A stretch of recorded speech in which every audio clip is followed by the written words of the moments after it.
Okay, I'd like to call the meeting to order. If everyone could please rise for the Pledge of Allegiance. I pledge allegiance to the flag of the United States of America and to the republic for which it stands, one nation, under God, indivisible, with liberty and justice for all.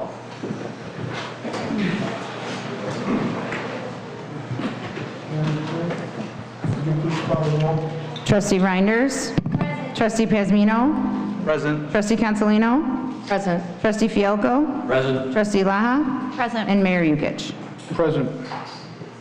Mayor, if I may, because this is a special meeting, because the meeting last night was canceled, the notice of the special meeting should be read into the record, and then it should be determined that all of the trustees received a copy of the notice. So if you'd like, I'll do that. If You got the paper, go ahead. Notice of special meeting of the Village Board of Trustees for the Village of Homer Glen.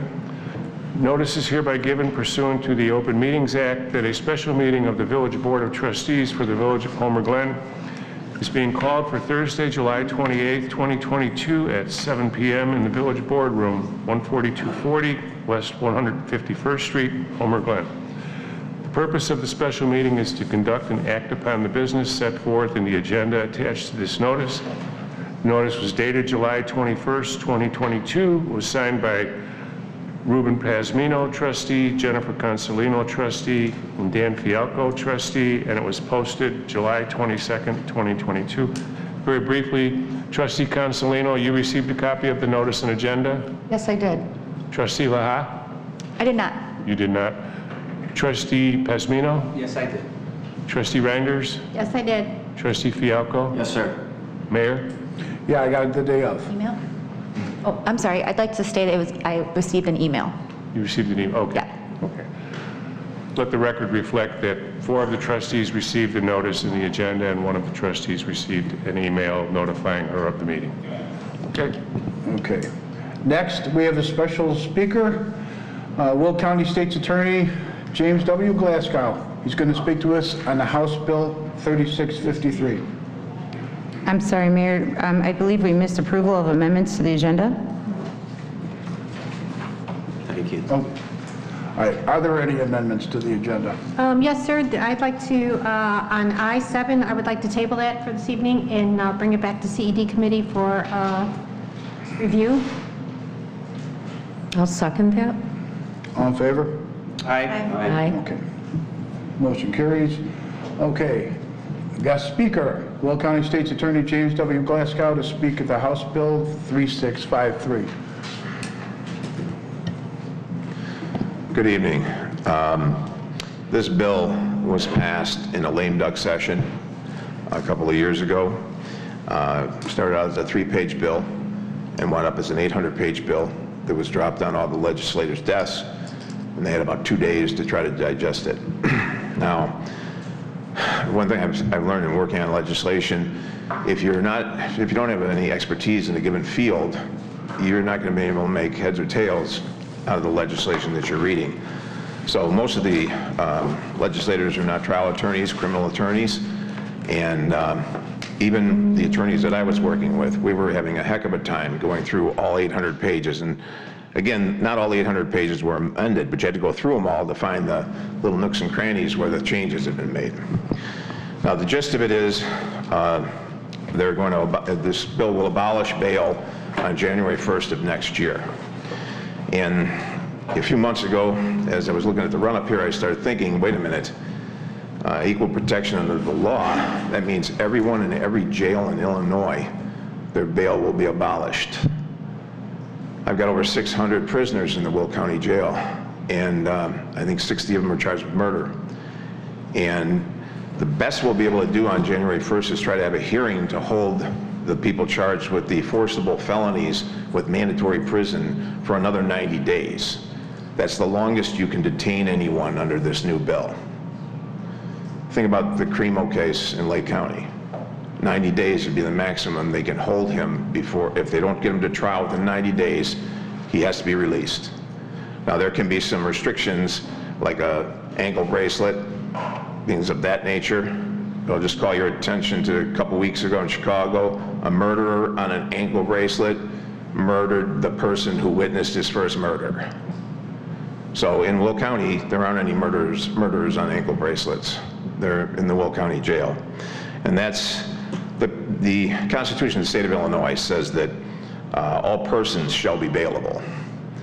So it's my position that in order to do this, there has to be a referendum to change the Constitution in order to abolish bail. The crime victims obviously are a beneficiary of bail because they have a right under the Constitution to be reasonably protected from the accused throughout the criminal justice process. They have a right to have the safety, their safety, and their family's safety considered in denying or fixing the amount of bail, determining whether to release the defendant, and setting conditions of release after arrest and conviction. And that's a pretty sacred principle in our law.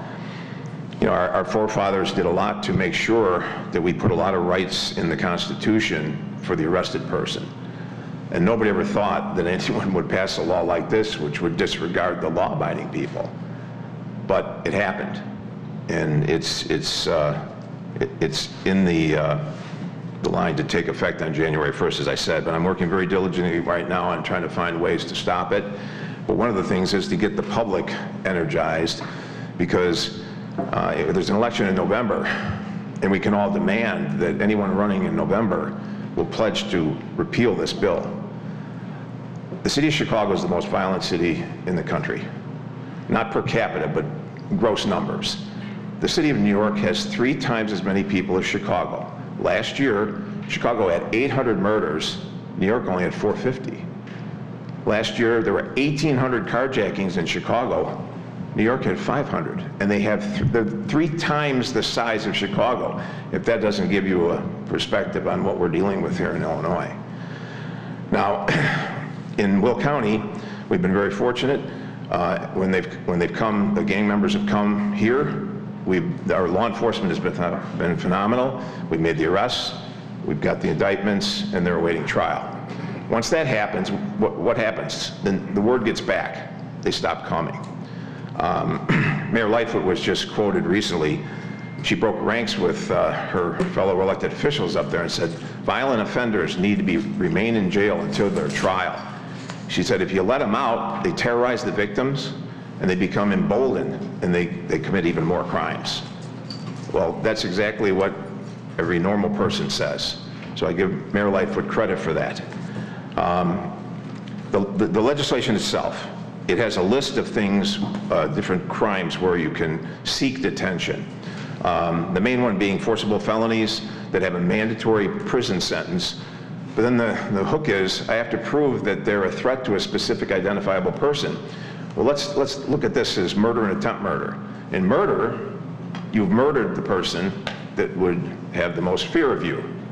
So I won't be able to meet my burden. On attempt murder, the person survived, so that would be my victim, and we can detain you. Now, every person who is detained is going to demand trial on day 1 and run that 90 days on me.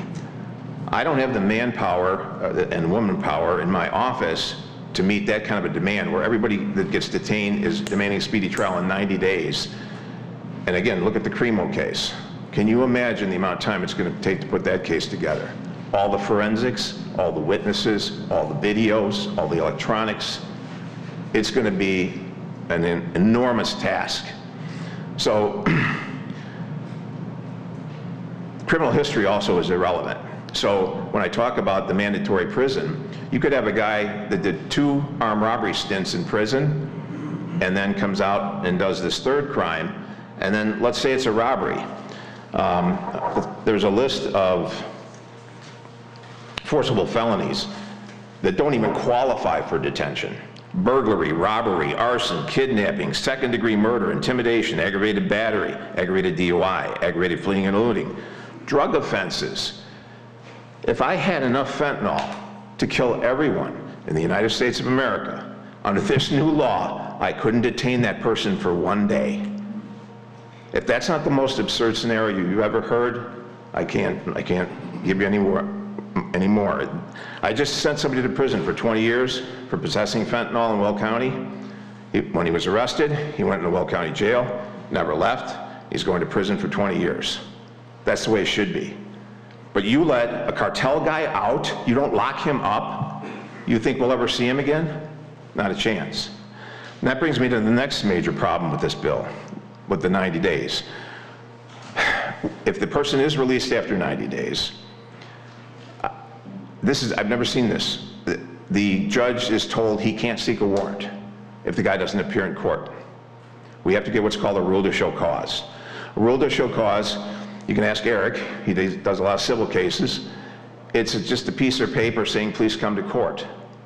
Well, I can tell you right now that your deputies that you pay to protect you here, they don't have the time to be running all over the place, serving rules to show cause on people. First of all, they're not going to answer the door, and the officer will have no ability to forcibly enter like he would on a warrant. So these things probably, for the most part, either they're not going to even get a temp service, or they're not going to get served, so we're going to have this buildup of offenders out there who are evading prosecution. And maybe the only time we get them is if we arrest them on a new charge.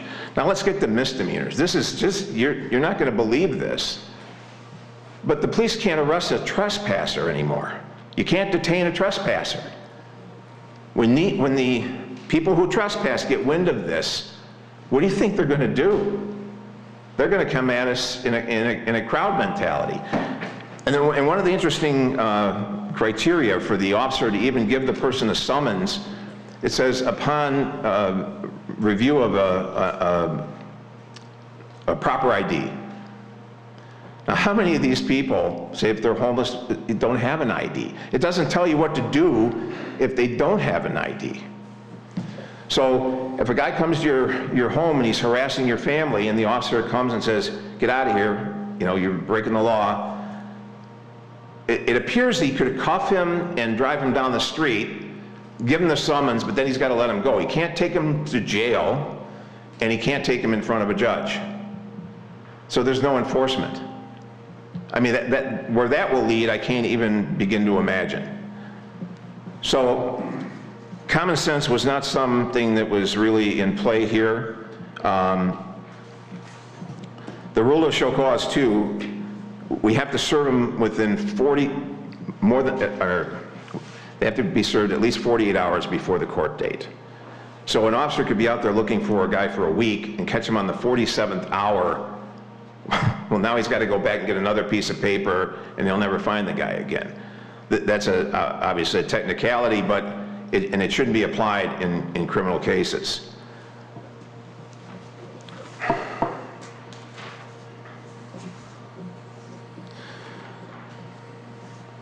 There was a carjacking on Diversity Parkway in Chicago, and the individual made the mistake of fleeing to Will County. And so we arrested him in Shorewood, and there's a principle under the law that your crime is not complete until you made a full escape. So I approved charges on that case, and he's in the Will County Jail on $1 million bond. Had he been arrested in Chicago, he'd be out right now carjacking as we speak. Now, I see smiles. It's sad that if you want to know what the state of Illinois is going to look like if this law goes into effect, look at the city of Chicago. And I've been doing this since 1982, and I was sworn in as assistant state's attorney. I'm in my 7th term as state's attorney, and I'm really proud of what we've been able to accomplish here. We have a great balance between aggressive prosecution of violent offenders and then extending that hand to the person who needs some help, mental health, drug addiction. We have Redeploy Illinois. Has everybody heard of Redeploy Illinois? It's a great program. We offer young offenders, property offenders who have been to prison before and are on their way back. We offer them job training and a job with a local business, And if they succeed, we all succeed. We're not paying 30 grand for them to sit in a jail cell.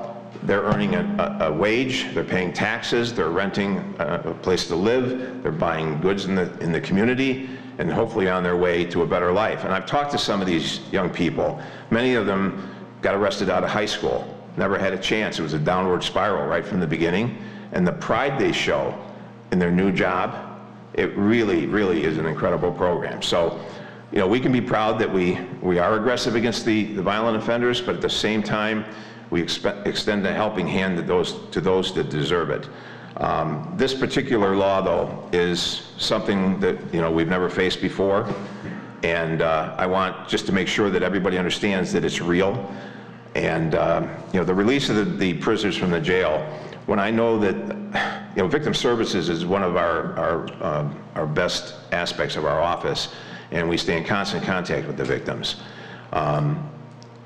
There are victims who are afraid right now when the individuals are locked up. What is that fear going to be like if they're released? And I mentioned the guy on the ankle bracelet. What did he do? How do you get more brazen than going and hunting down the person who's the eyewitness on the person, on the murder that you committed that put the ankle bracelet on you? It's just mind-boggling. So, again, we can get the word out by talking to each other. I'm trying to get out and make sure that at least people are aware that it's coming, and do everything I can to stop it. And if anybody has any questions, I'd try to answer it. State's Attorney Glasgow, Yes. Thank you very much for being here. House Bill 3653, has it passed already and it takes effect on January 1st, 2023, or Yes. is it looking to be passed on January 1st? It was passed as part of the so-called, was it called the Safety Act, or I forget what it was called. It was, you know, whatever.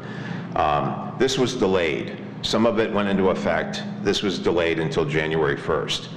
And we're supposed to be able to try to work out some of the kinks, but there was never any legitimate effort to accept our criticisms. So we have enough time. What can we do as trustees to help you, and what can the citizens do out there to help you in achieving the goal of helping stop this bill? Again, as voters, we need to work with the people running in November and make sure that this is the #1 priority.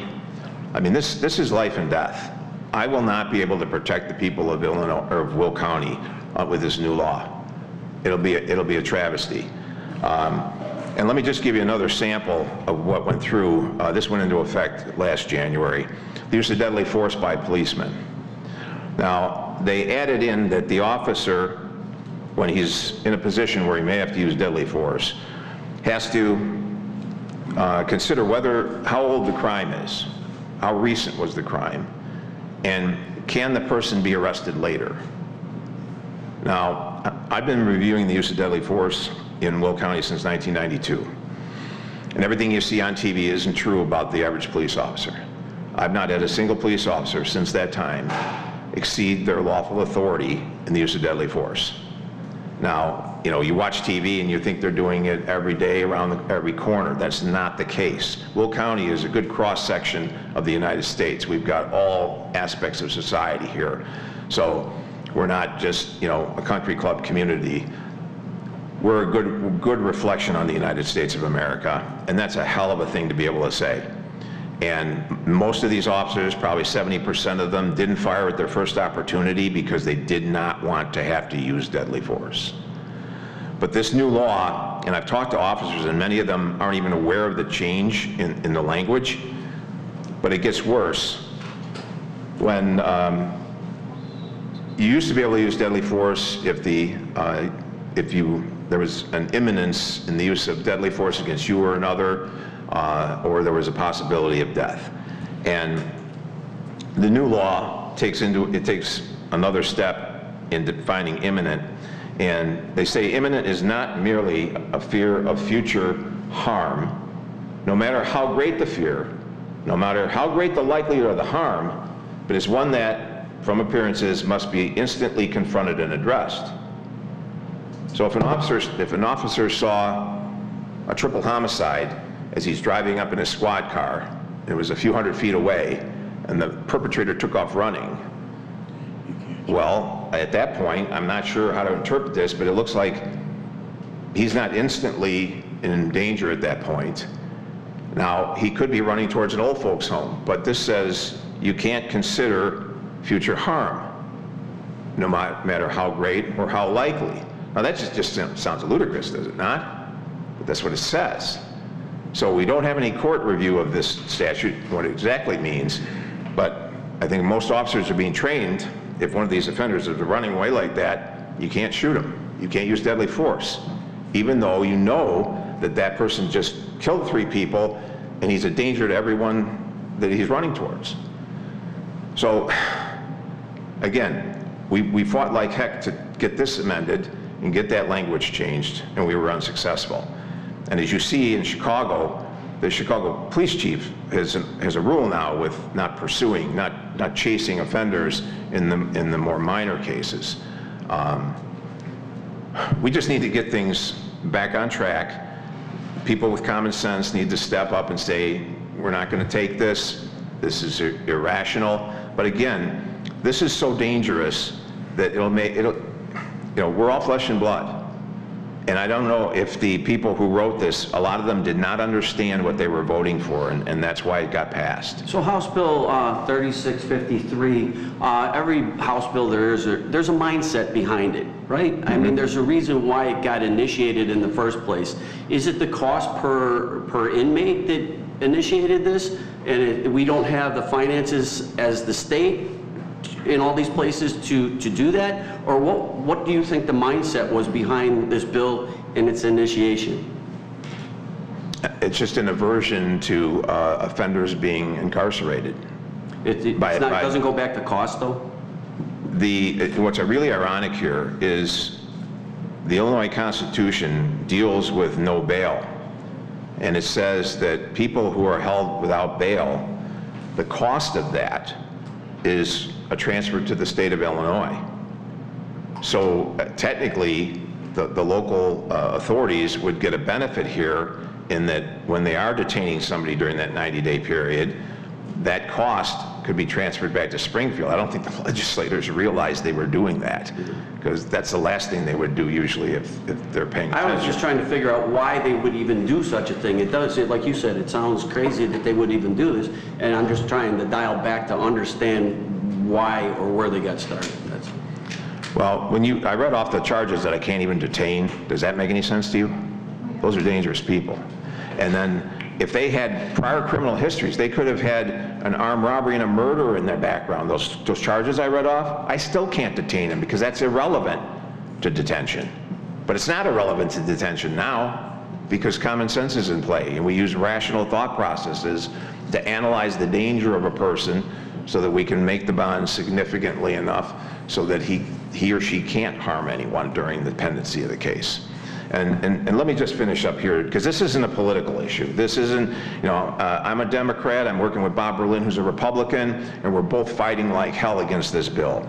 But let me just quote Mayor Lightfoot, and I think this is important to show that it's not Republican or Democrat. We're all citizens of the state of Illinois. She said, residents in our community are also entitled to safety from dangerous people. So we need to keep pressing the criminal courts to lock up violent, dangerous people and not put them out on bail or electronic monitoring into the very same communities where brave souls are mustering courage to come forward and say, this is the person who is responsible. That's the biggest problem in Chicago, is that the gangs intimidate to the point where the witnesses and the victims are terrified and they won't come forward, they won't testify. And there's just an article in the paper now, something about the arrest rate is down to 12% in Chicago, and that's why. We don't have that in Will County. She continued, if we hold violent, dangerous people accountable, we will see a significant drop in violence in our city. That's common sense, that's what we do here. But when you've got somebody who's accused of murder, attempted murder, rape, kidnapping, carjacking, as is now, these people are walking the streets right now in our communities because our criminal courts are not doing their job and taking into consideration the danger to the community. How prophetic by the mayor. She said that on June 6th. But everything she's saying here is going to be ignored by this bill. This bill does exactly the opposite of what she just said.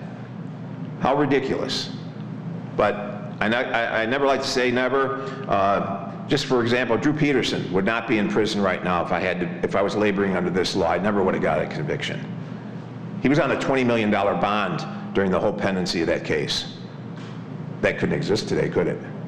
So if you want an example of a psychopathic killer that would be out on the street because of a law like this, there's one. So again, we just all need to get very active and talk to people. Obviously, a number of people in this room are elected officials, so you're plugged into how things work. And we just have to start emailing and talking to the candidates and make sure they understand what this is. There's probably some legislators that voted for this that really don't know some of the fallout that's going to happen. So, Can I ask a question? yes. Why can't we make the people who make these rules, let them go out in the street? Let them protect the streets. Right now, you've got the policemen to where they're handcuffed. So how does anyone expect them to do their job? And why would anyone stop? We also have the one where if it's $999, you can't arrest them. Right. Well, that's a whole different ballgame. Their standards, the standards in Cook County in the last 6 years have been terrible. So, down here, if somebody walks into a Walgreens and I can prove that when they went in there, they had the intent to commit a theft, that's not retail theft, that's burglary, class 2 felony. So you hit a couple people with burglaries for, bringing a bag into Walgreens and start shoveling the stuff in, word gets out, they don't come back. So there's a huge deterrent effect there too. But again, we won't have a deterrent effect if I don't have the tools. My hands are going to be tied, the police hands are going to be tied, the judges' hands are going to be tied by this law. Again, like I said, I'm very optimistic. I'm working on something to try to stop it, but as a backup plan, we've got to get the legislators who are running to acknowledge this is an anathema and it will endanger every man, woman, and child in the state of Illinois the moment it goes into effect. So we all can do something about it, and I'm optimistic. I know Homer Glen gets things done, so let's see what you guys can do. Thank you. Thank you, sir. Thank you.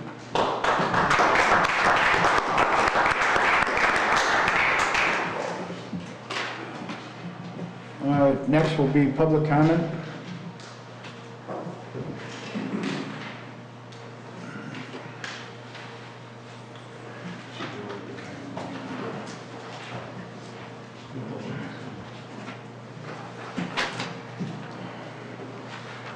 First one, Jim Shake.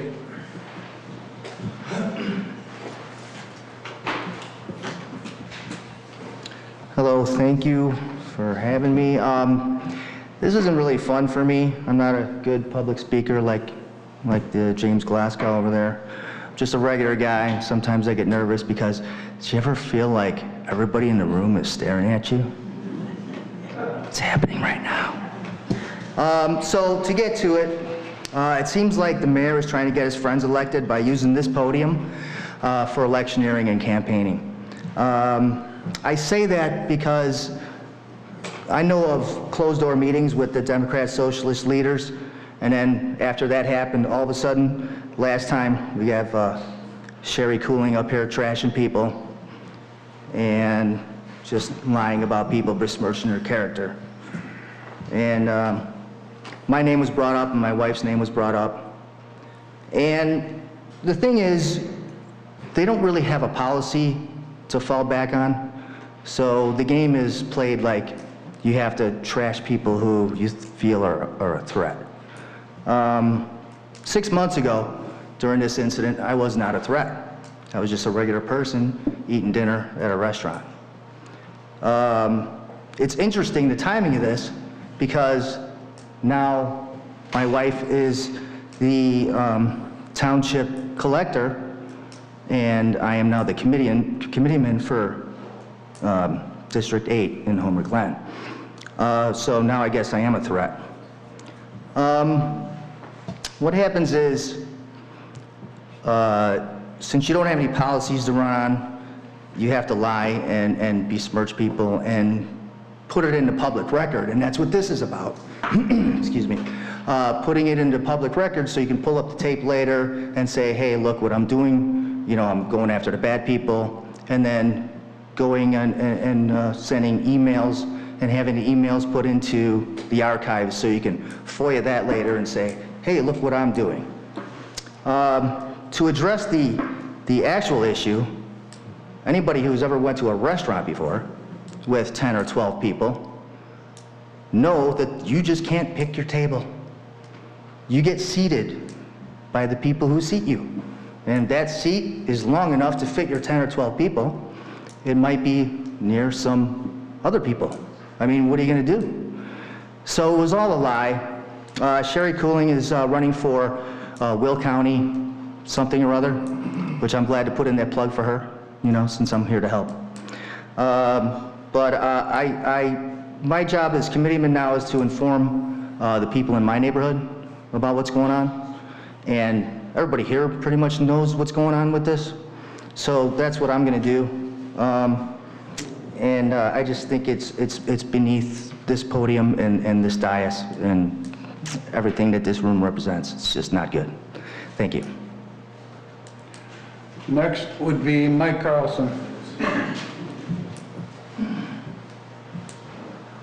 Good evening. I just wanted to, with this whole signature thing, I was wondering if we can have a trustee appointed to give us updates every time something happens, like so we know what's going on with the signature thing, if that was possible. It's possible. Okay. The other thing I was wondering, the well at the Stallions Field, running kind of dry in the grass over there. I put some seed down, it didn't grow. Do we have any updates on when it's going to get fixed? When can we turn it on? When can we use the sprinkler over there? So we okayed it last week, and it should be put in pretty soon. I haven't gotten anything to give me a date. Okay, that's all I had. Thank you. Next would be Steve Ballage. This is Steve Ballage. I'm a resident in Homer Glen, and I want to thank the board for addressing the signature issue. It's going to, when we finally resolve this, it's going to take everybody that's elected and working for the Village of Homer Glen off the, I guess you might be the forger list. So this is so important, and I'm so glad you guys are doing this. Thank you. And then one other thing, I'm on the county board besides being a supervisor. And last meeting, I got up and I talked about the same thing that State's Attorney Glasgow did.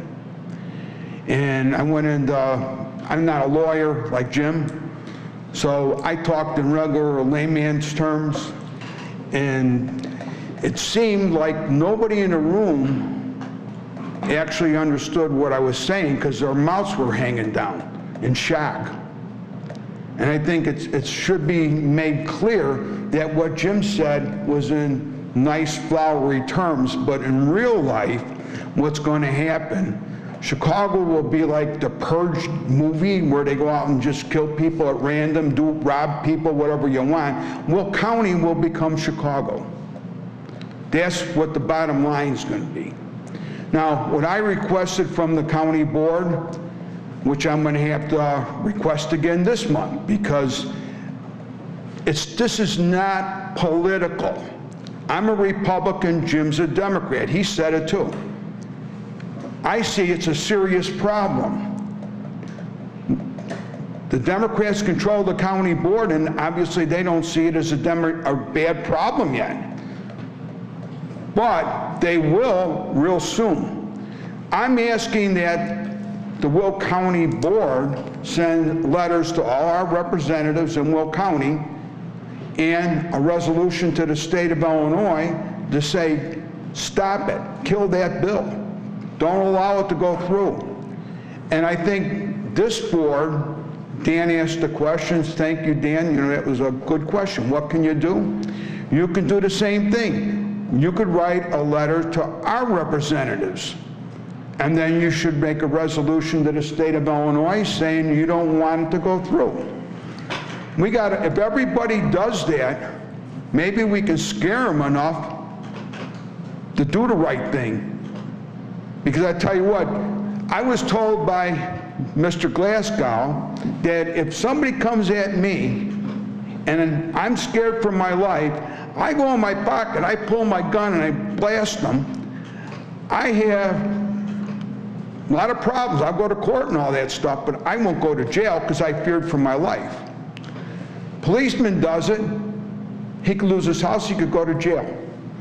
So just think about all this stuff. So please, write a letter to each of our representatives and a resolution to the state. Thank you.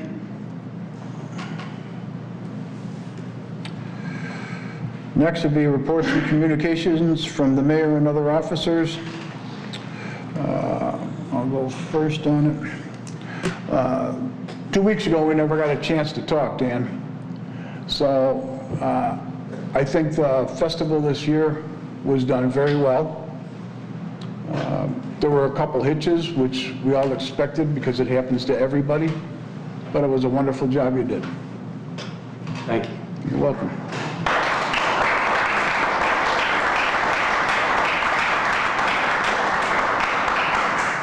So we'll go to the trustees. We'll start off with you first, Dan. All right. As far as the fest, we don't have a meeting till August 3rd, that first Wednesday. So there is nothing to report on the fest. But what I would like to say is thank you to Lieutenant Taylor.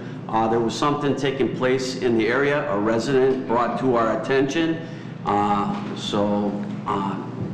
Public safety, Jennifer, Trustee Castellino, and myself, that resident, and Jeff Taylor worked together to put a stop to what could have been a problem. And Jeff, I just want to thank you for working so quick in resolving that problem. The other thing is the mosquito issue. The mosquito issue came up once again. It was on Facebook. Everybody had a lot of questions. We had somebody out last year on July 28, 2021. So if you go to that video clip on the Homer Glen website and you go to 1 hour, 34 minutes and 18 seconds, you can see that clip and the explanations are there for almost all the questions. If not, they also give information on how you can contact Clerk Mosquito, who takes and does all the spraying in Homer Glen. So I think that's important now that that's come up once again. But the report was by Jack Pennish on that day. And the other thing that we did just recently, I asked Carmen Morella and myself kind of talked about getting a link on the website too. So on the website, there's a link on the front page now to that conversation instead of having to dig for it at the meeting that I just referenced. I believe it's going to be on the front page if you scroll down just a little bit. I don't think it's on there yet, but what is that other path that we took that we can get to it? It's under environment? Yeah, if you look under the environment tab, you'll find under there, and it'll list the mosquito. And it gives that video clip. It gives a video link that we actually shortened up, so it's just a segment about Clark, and it also gives the detail of what's actually in the pesticides, so if anybody had questions. Yes, so if anybody's got any questions on the mosquito abatement process here, I believe they said last year that they did have a West Nile virus and a Zika case in there, and that's why we protect the public with Clark Mosquito, and anyway, all those answers are there, and that'd be my report, sir. Thank you, sir. Trustee Reinders. Good evening, everybody. I would like to welcome Brett Westcott, our new engineer, to the village. Yes.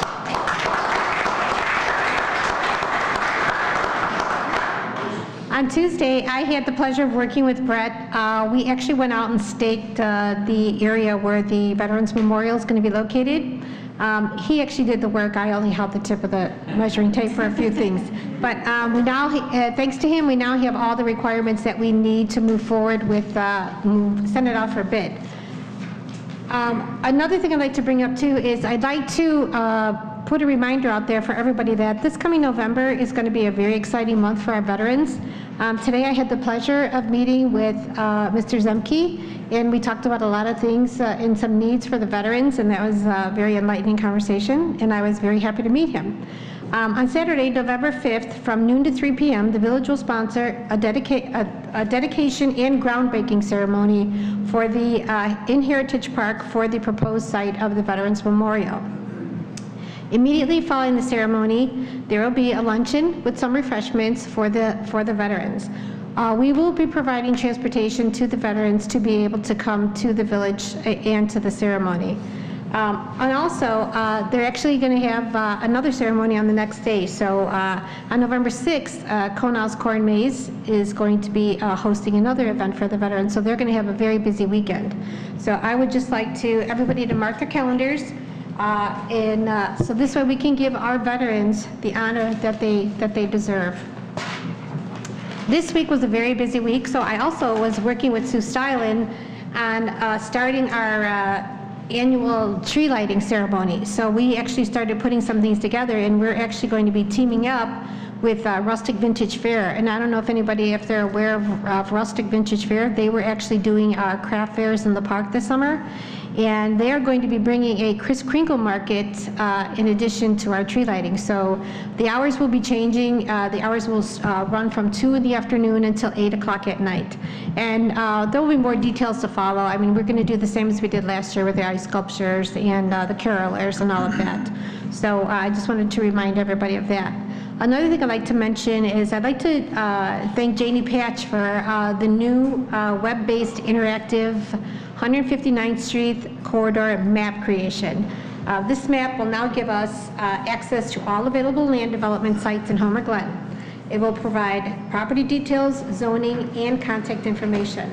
Viewers can change the maps from level and select different base maps from there'll be a gallery actually on the side of the map. I was actually privy to be able to view this, and it's very user-friendly. She will be sending this link out to different area brokers. So thanks, Jamie. I know this is going to be a great asset for the village. Thank you. That's my report, Mayor. The link is what it is. It's a web-based interactive map that's for the 159th Street corridor. So basically, what it allows you to do is to actually go to this map, and you can look at the map, and it'll pinpoint all the areas that are available to the developers. And when you click on that, you'll be able to get all the information on that area, the contact, the owner, the PIN number, and all that, and what the actual acreage is of that parcel. So that's going to be a lot of help to all of us in the village and any developers that are seeking to develop in the future.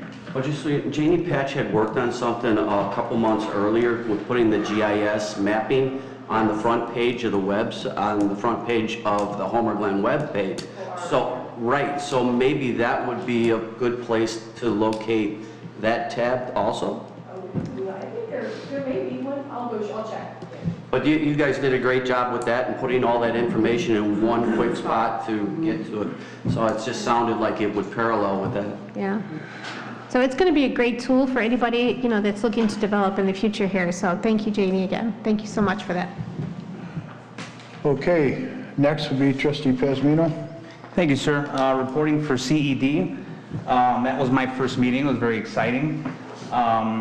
We did talk about something that we've talked about before, but probably something with this administration that may come to fruition. This would be a town center. So we were talking about, this is very preliminary, we'd like participation from the village, participation obviously from the residents, workshops, that type of thing. Something central in which you could park your vehicle, go to different restaurants, stores, boutiques. We didn't even get that far. This is just a mental thing, but I think this is something that our town needs. I think that's something that would make Homer Glen even more of a beautiful society, and we're working on it. So we'll keep everybody informed, and Janie Patch is going to be working with us. She already has a few things out there that we're going to present most likely in the next meeting, and we'll let everybody know what's going on. So I did have one more thing. House Bill 3653. I'm not sure if anybody remembers from the dais. I'm not even sure if it was this administration, but I know for a fact it was the last one. We did send a resolution to the governor before this bill passed. We knew it was going to be dangerous.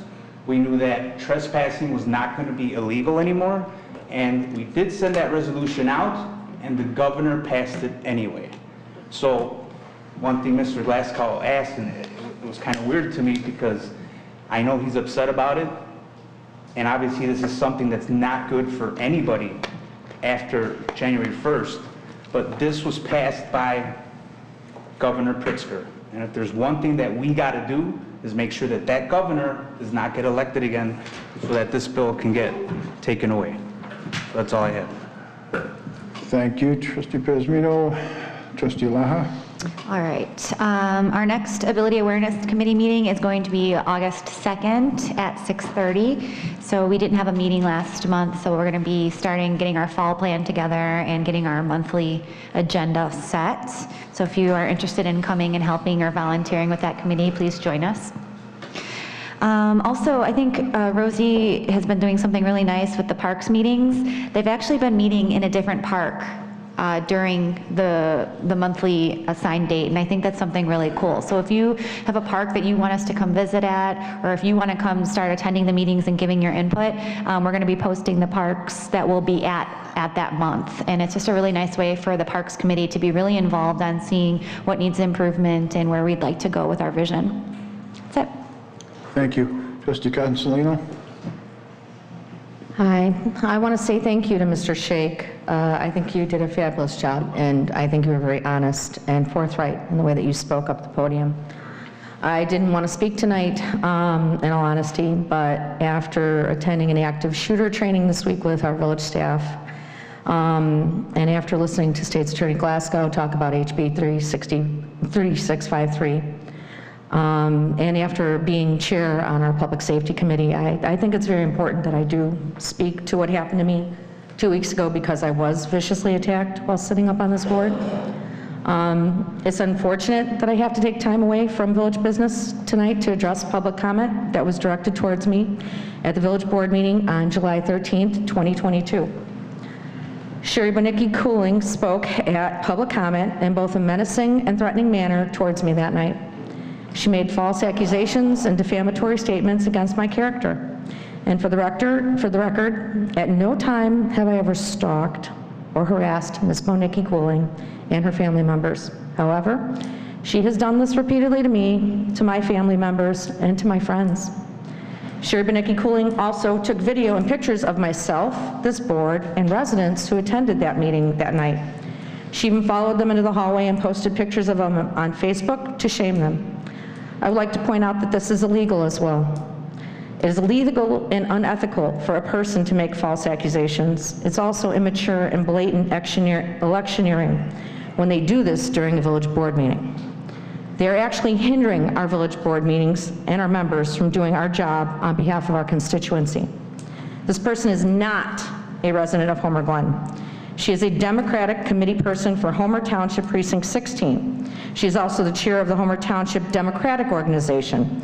And more significantly, she is a candidate who is running for public office in the November 8th election for the 4th District of the Will County Board. She is a desperate political candidate who has chronically stalked and harassed me and my family for almost 2 years. She's also done this to numerous other elected officials on the village board and with Homer Township. Sherry Bonicki Cooling is also openly colluding against village officials on this board and with Mayor George Yukich with their Homer Open Space campaign. I believe that because our mayor welcomes this woman into our village, that he is also encouraging her to campaign within our village, and that he has encouraged her malicious conduct. By meeting and communicating with Sherry Bonicki Cooling, the mayor has offered a sanctuary within our village and has enabled her to threaten, coerce, and intimidate village officials and residents that attend our village board meetings. What is the legal definition of stalking in the state of Illinois? Stalking refers to a pattern of behavior directed towards an individual by another that results in the person to whom the behavior is directed fearing for themselves and for others. The behaviors can involve overtly criminal behavior or seemingly non-criminal behavior. Illinois state statute, which is 725-12, 7.3, is the Illinois state statute that relates to stalking. It states a person commits stalking when they knowingly engage in a course of conduct directed at a specific person, and they know or should know that this course of conduct would cause a reasonable person like myself, to fear for their safety, or that they know that this course of conduct would cause a reasonable person to fear, the safety of a third person, or suffer emotional distress, or person commits stalking without lawful justification on at least 2 separate occasions, follows another person or places the person under surveillance, or any combination thereof, and at any time transmits a threat of immediate or future bodily harm, sexual assault, confinement, or restraint, and the threat is directed towards that person or a family member of that person, or places that person in reasonable apprehension of immediate or future bodily harm, sexual assault, confinement, or restraint to or of that person or a family member of that person. It also states that non-consensual contact means any contact with the victim that is not initiated and or continues without the victim's consent, including but not limited to being in the physical presence of the victim, appearing within the sight of the victim, approaching or confronting the victim in a public place or on a private property, appearing at the workplace or the residence of the victim, entering onto or remaining on property owned, leased, or occupied by the victim, placing a person under surveillance, or means remaining present outside the person's school, place of employment, vehicle, other places occupied by the person, or residence other than the residence of the defendant. I would also like to address Sherry Bonicki Cooling and her associates, Ellen Moriarty and Judy Van Lonkhuizen, with the following clause from the statute. A defendant who directs the actions of a third party to violate this section under the principles of accountability set forth Article 5 of this code is guilty of violating this section as if the same had been personally done by the defendant without regard to the mental state of the third party acting at the direction of the defendant. This means the directing or condoning associates from the Homer Township Democratic Organization and other campaigns applies the same action of stalking to them. Sherry Bonicki Cooling and her associates repeatedly state that they are being harassed by me on social media. After filing a police report and a stalking no contact order the past few weeks, I found it very interesting that the law applying to stalking does not apply to a person's exercise of the right to free speech or assembly. That in fact, it is otherwise lawful. Let me repeat that. Illinois stalking statute does not apply to a person exercising their right to free speech or assembly that is otherwise lawful. Illinois state statute is very long, and I apologize for that, but is very clear on what it protects and what it does not. If Sherry Bonicki Cooling does not want criticism via social media or from her personal comments and actions, then she should not be running for office. Running for office is for mature adults who unfortunately can and will get attacked via freedom of speech for their beliefs, comments, and actions. For example, I get bullied publicly all the time by the mayor at these board meetings. Everybody has witnessed this. Even after I publicly gave a speech to my daughter for acknowledgement of military appreciation children a few months ago, my daughter had to be victimized along with me as she sat in that audience. This is the ugly side of politics when dealing with bad politicians. I would like to think that anyone with any scruples who is running for office would not listen to any advice given by our mayor. Public campaign shenanigans, unprofessional conduct, and bullying of our board members has resulted in trustees, 3 of them, losing an election last year. If Sherry Bonicki Cooling wants to continue to campaign with the mayor, then it needs to be done legally outside the confines of this village hall. There is something also I want people to know. Something called false victimization syndrome that I found out when I was pursuing litigation. This syndrome involves an individual who either consciously or subconsciously seeks to play the role of a victim. As such, the individual may invent a detailed tale in which he or she claims to be a stalking victim. In reality, however, that would-be victim is sometimes the actual stalker, and the alleged stalker is actually the real victim. This is an extremely rare form of stalking. I'd also like to explain defamation per se and actual malice, which is reckless disregard for the truth, and when a person knowingly, publicly makes a false statement. I believe that all of these apply in with what I had to experience while I sat here at the board meeting on July 13th, 2022. I highly encourage any other elected official who has been stalked or harassed by this woman to file a police report and a stalking no contact order.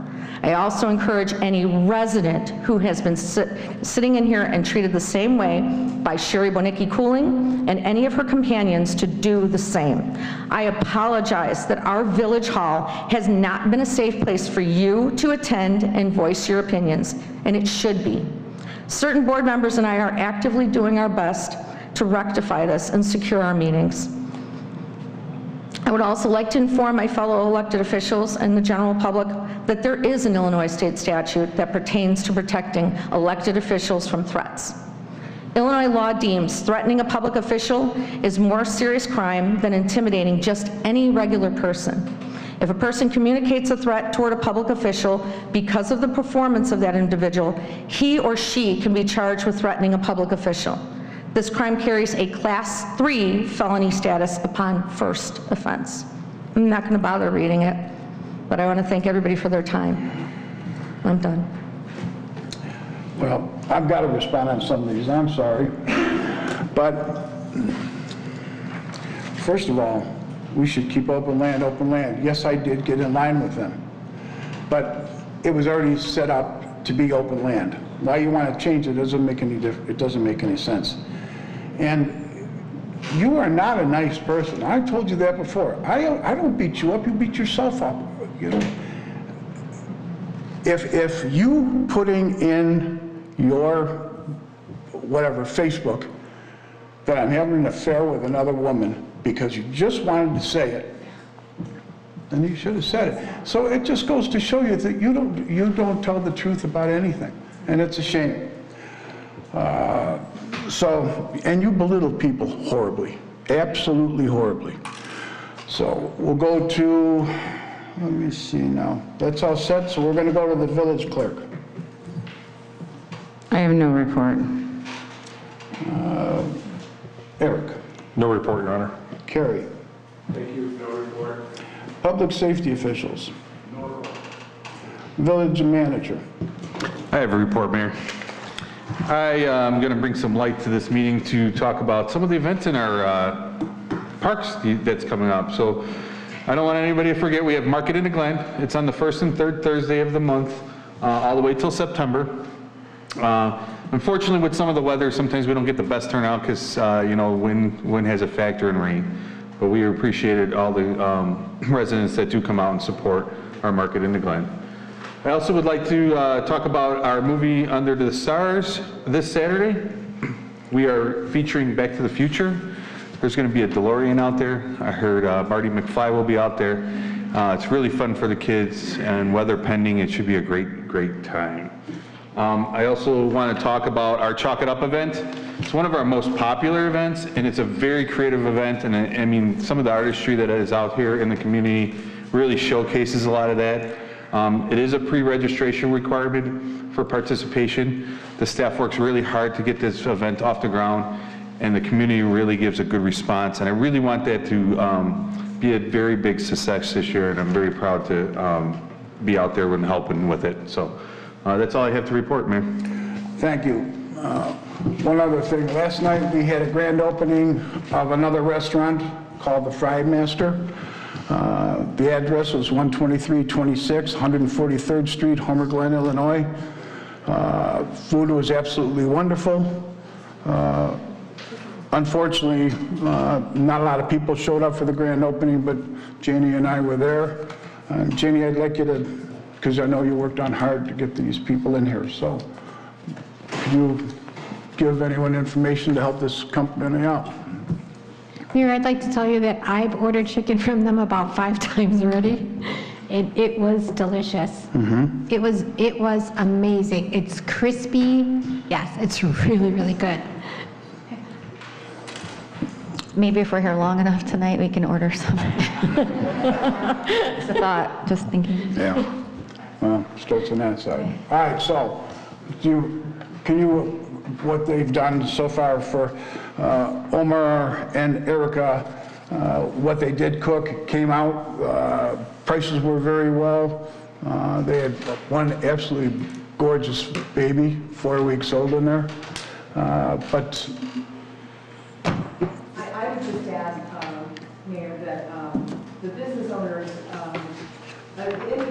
the small businesses, even the corporate owners, when they're opening a business in our community, they so appreciate the ribbon cutting and the fact that we put something together for them.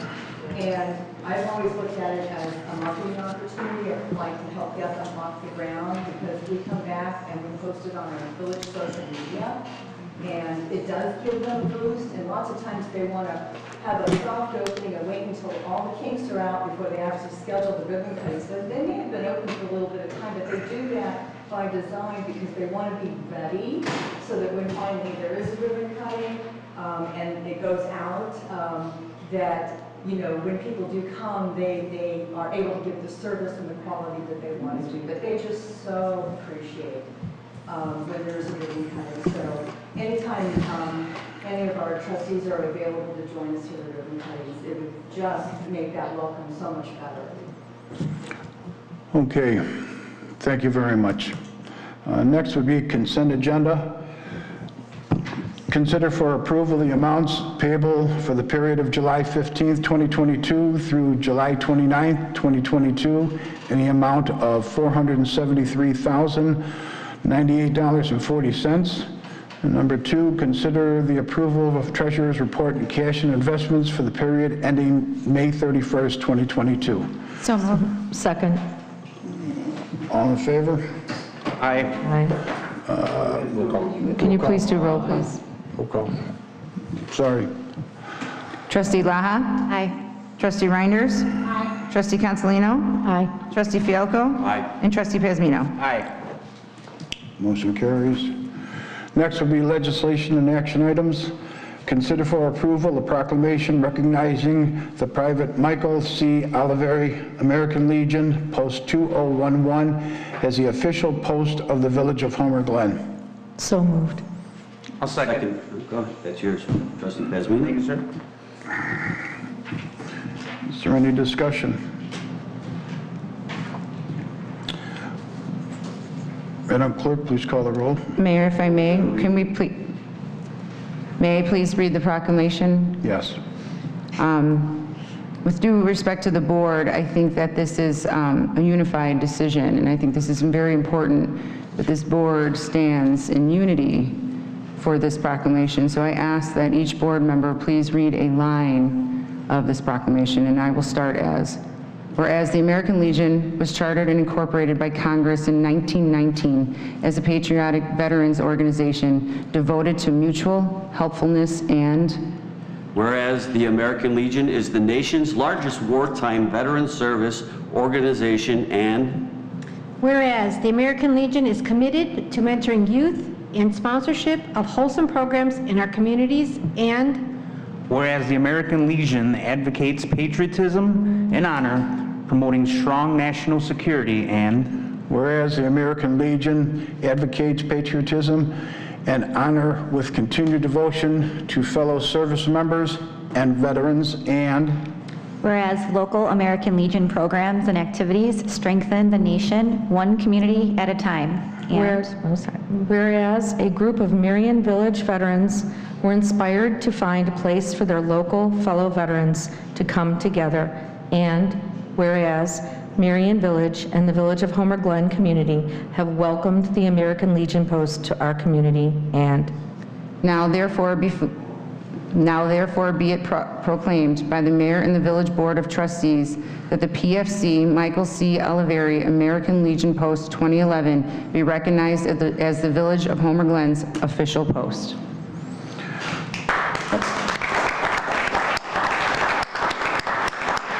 And Mayor, if we could please recognize Commander Lou Zemke for being here tonight in honor of the American Legion Post 2011.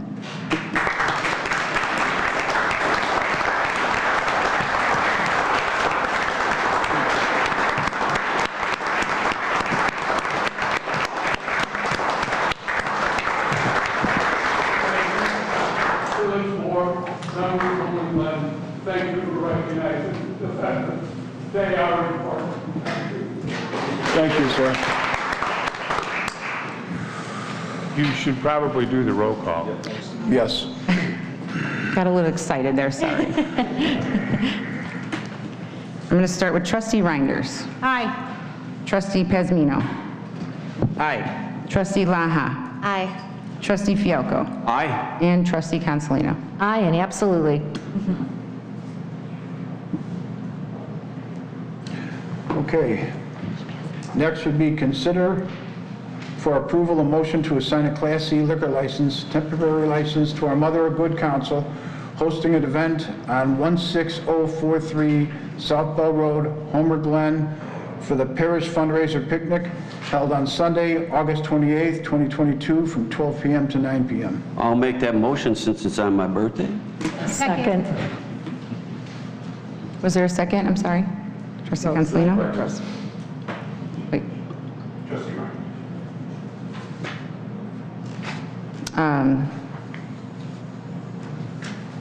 Is there any discussion on it?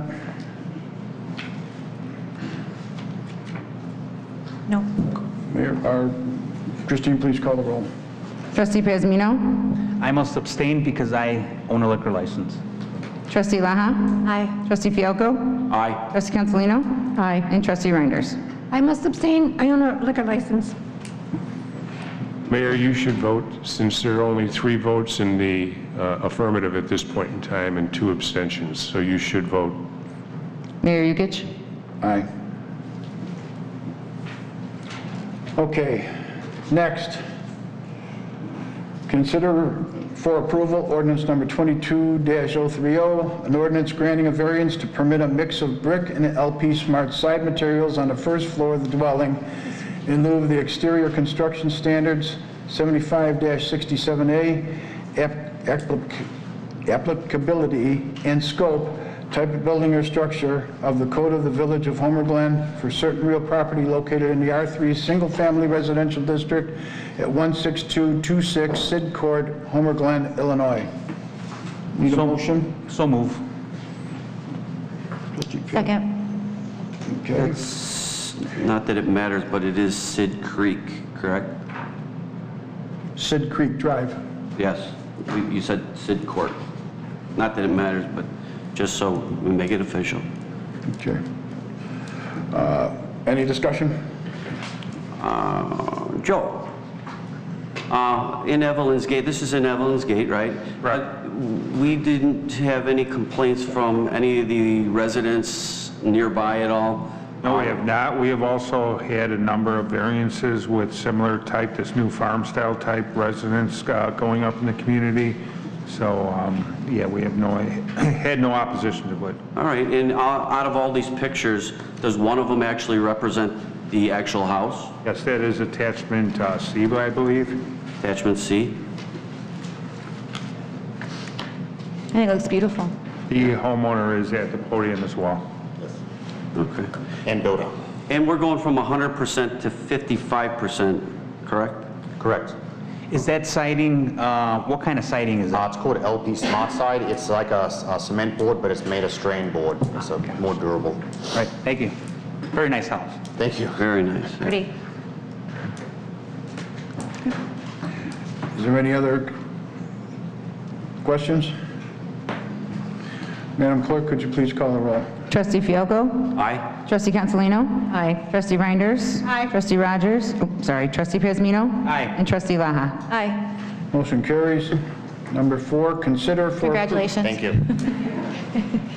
Consider for approval the plat of easement abrogation for 15765 Anaco Drive. So move. Second. Discussion? Joe or Carmen? Melissa, I'm sorry. I think, Melissa, would you be able to tell us a little bit about that, what we're actually trying to accomplish there? I believe I understand it, but I think best coming from you. Sure. And I'll give a brief synopsis. If you have any other questions that are outside of my area of expertise, the village's consulting engineer who's reviewed this is here tonight, as well as the design engineer that's working with the property owners out there. So this property is all the way in the northeast corner of Anaco. I'm not sure if you guys know where that property is. It's all the way in the back. It's been subject to some flooding over the years, but Recently, when the easement to the west of this was reestablished for drainage flow, after there was like a barricade taken out, they took on even more water. And one of the things that's happened over the years is that the drainage flow along the east side of Anaco, the entire development has been compromised by development pushing out, and there's even encroachment on ComEd's property over there.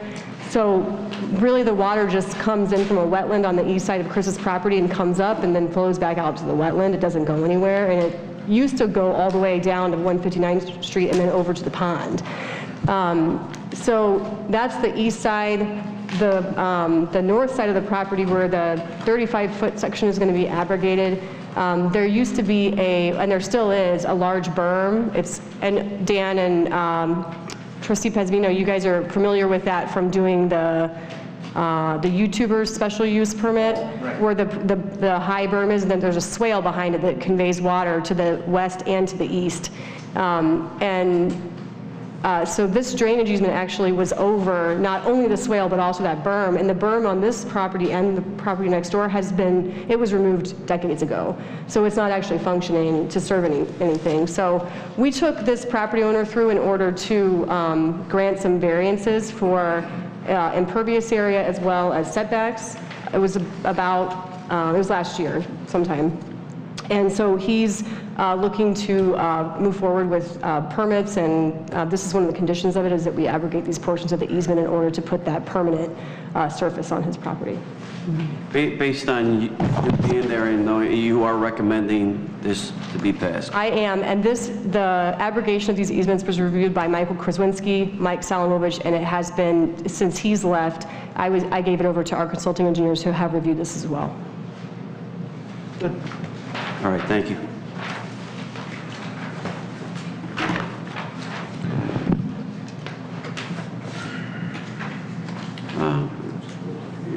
Just as long as we got a pause here. The public utility easement is used as part of drainage, correct? It's all combined into one normally, where utility easement is part of the drainage easement also? I think it's, again, I'm not subject matter expert, but it depends on what's being proposed. So you could have a drainage easement with no utilities and a utility easement with no drainage easement. You could have a drainage easement over 35 feet and a utility easement over 60. You know, it just depends on what's being planned on the property and what the need is for the easement. So in this case, actually, all these utility easements, Dan, that are on this property they'll stay. The only thing we're abrogating is the drainage. It would not be uncommon for that to be Combined. Correct. Okay, yeah, because we had something else come up recently, and I thought this would be a good time to kind of cover that base. Thank you. Okay, Madam Clerk, could you please call the roll? Trustee Pazmino? Aye. Trustee Laha? Aye. Trustee Fielko? Aye. Trustee Consolino? Aye. And Trustee Reinders? Aye. Motion carries. Consider for approval, number 22-032, an ordinance regulating the location of the village-sponsored events. So move. Second. Discussion? Mayor, this is something that I actually brought to light for this board to consider. Basically, consulting with Carrie, we found that there were some illegalities in us having events off of the site of the village hall. So basically, what we decided was that in the future, that all events would have to come through this board in order to be approved to have anything off-site.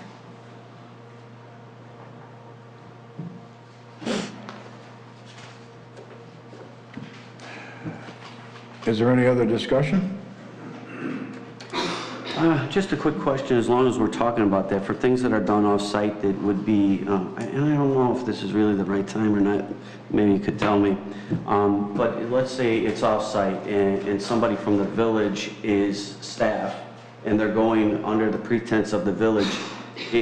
Are you talking about mostly volunteer things or things that would be No, co-sponsored I'm talking about financially? specific events that are sponsored by the village. Right, and within those specific events usually comes specific staff. Right. So that staff at that time, are we looking at this like a volunteer thing? Like we've got the expo coming up, the senior expo, which is the township working on that, but then we want to combine, the village wants to work with them. Right, and the library is also a part of that. And under that type of circumstance, this is kind of like what we're talking about? Right. So you're saying with this ordinance, we would have to then bring that to the village? Yes, you'd have to bring it to the village board if you, in fact, were going to be using the employees for the sponsored event. Yes, you would have to. But if employees aren't used, then... You still have to bring it to the village board because the board has to approve any village-sponsored event that is not going to be held on the village property. But it doesn't handcuff us to say, we can let that one go. It just brings it to the board. Right. So if let's say the senior expo comes before us and they want to have it at Homer Junior High. Right. They can come to us, we can give the approval to then let the village go and Right. be supportive to that effort. Right. And we're okay with it. So this Yes. doesn't handcuff anybody. No, no, not at all. It Not at just all. gives us the flexibility. Right. Okay, thank you. The way I would see it also is, it limits our liability to have it off village grounds. Right.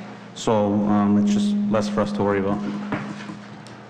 Is there any other consideration or questions? Madam Clerk, please call the roll. Trustee Cancelino? Aye. Trustee Reinders? Aye. Trustee Pazmino? Aye. Trustee Laha? Aye. Trustee Fielko? Aye? Motion carries. Next, consider a motion to authorize the mayor or village manager to execute the retainer agreement for expert service with KDX Forensic Consulting, LLC, and to approve payments of the retainer of $3,200 for a forensic document examination with respect to the mayor's claim his signature was forged on a liquor license application for Homerfest. So moved. Second? Discussion? You know what, I think this is, I think we really need to move forward with this and put this issue to rest. We've had numerous inquiries from residents and asking us what is the outcome of this and when are we going to get to the bottom of it. And I think this way, this will actually cover everything and we'll get a definitive answer as to what happened. And if there is basically anywhere where we have to look to make sure that nobody was signing the mayor's signature. Also, this could be, it was my understanding that this could be resolved within several weeks. Is that correct? I don't know who told you that. By hiring the handwriting. Oh, this company? Yeah. Okay. Jeff, where are they at with the, in Will County? Same as still ongoing. Okay.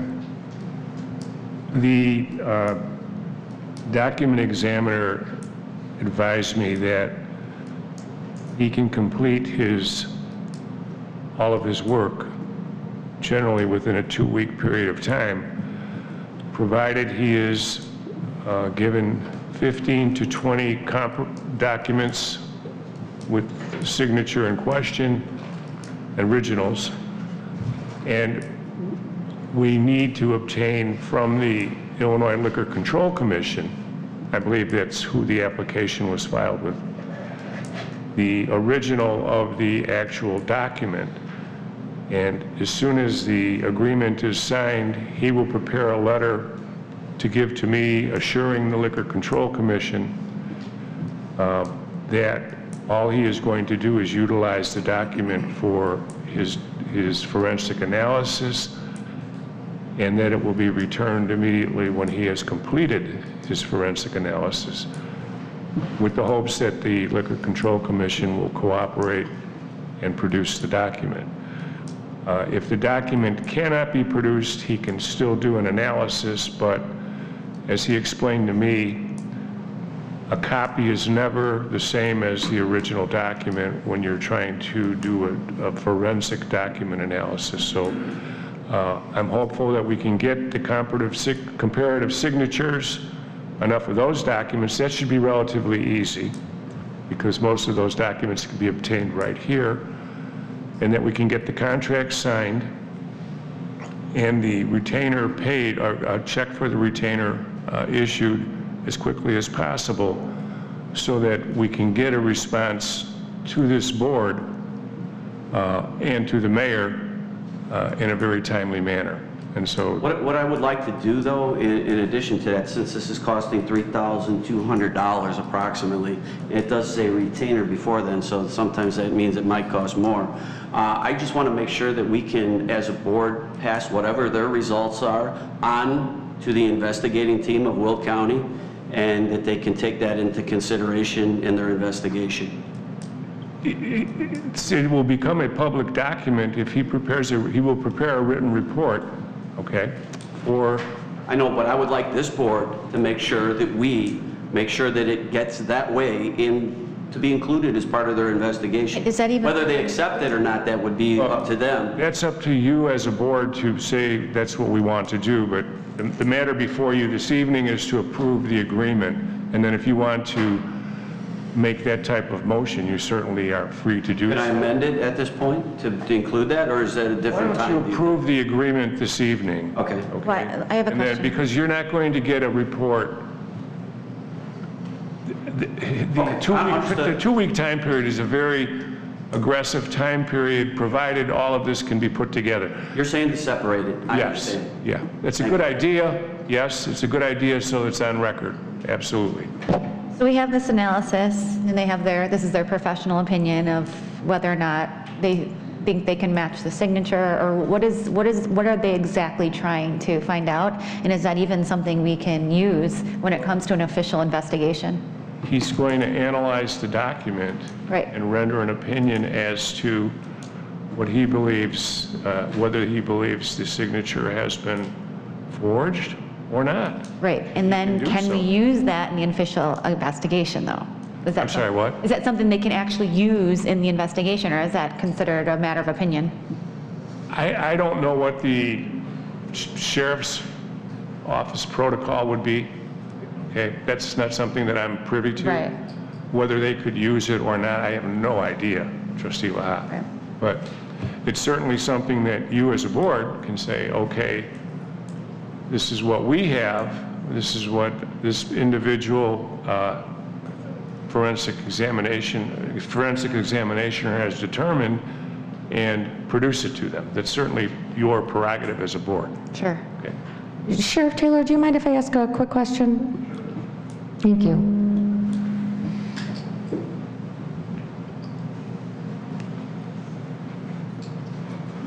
I think one of the reasons why this ordinance came about was because it was my understanding we don't have a handwriting analyst with the Sheriff's Department.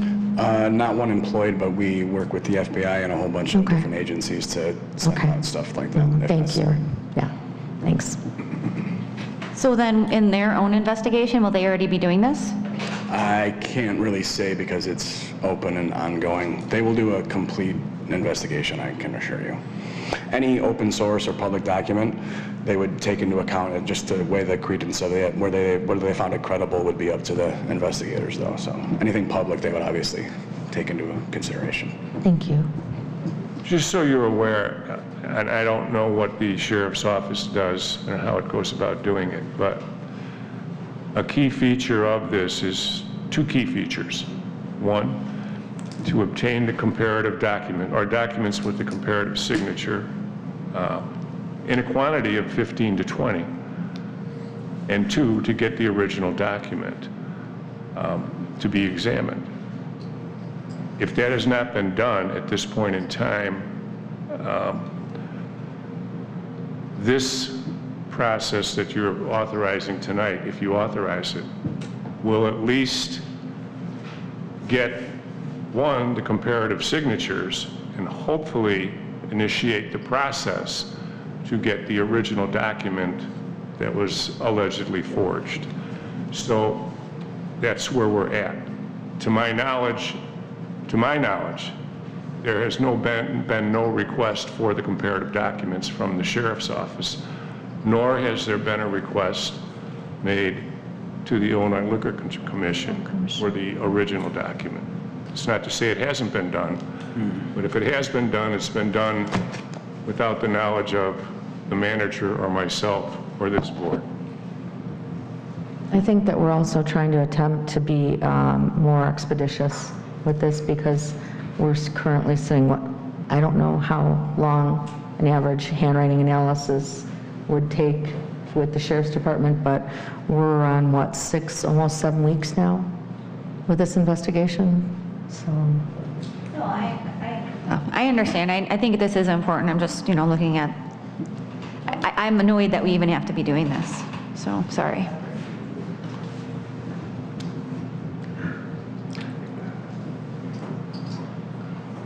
Madam Clerk, you want to call the roll? Trustee Pazmino? Aye. Trustee Laha? Aye. Trustee Fialko? Aye. Trustee Consolino? Aye. And Trustee Reinders? Aye. And the mayor. There, Yukich. Aye. Okay. Yeah, number 7 is tabled. So we're going to go to the workshop. It's going to be a subdivision concept review, ILM, homes development at the 4500 West 159th Street.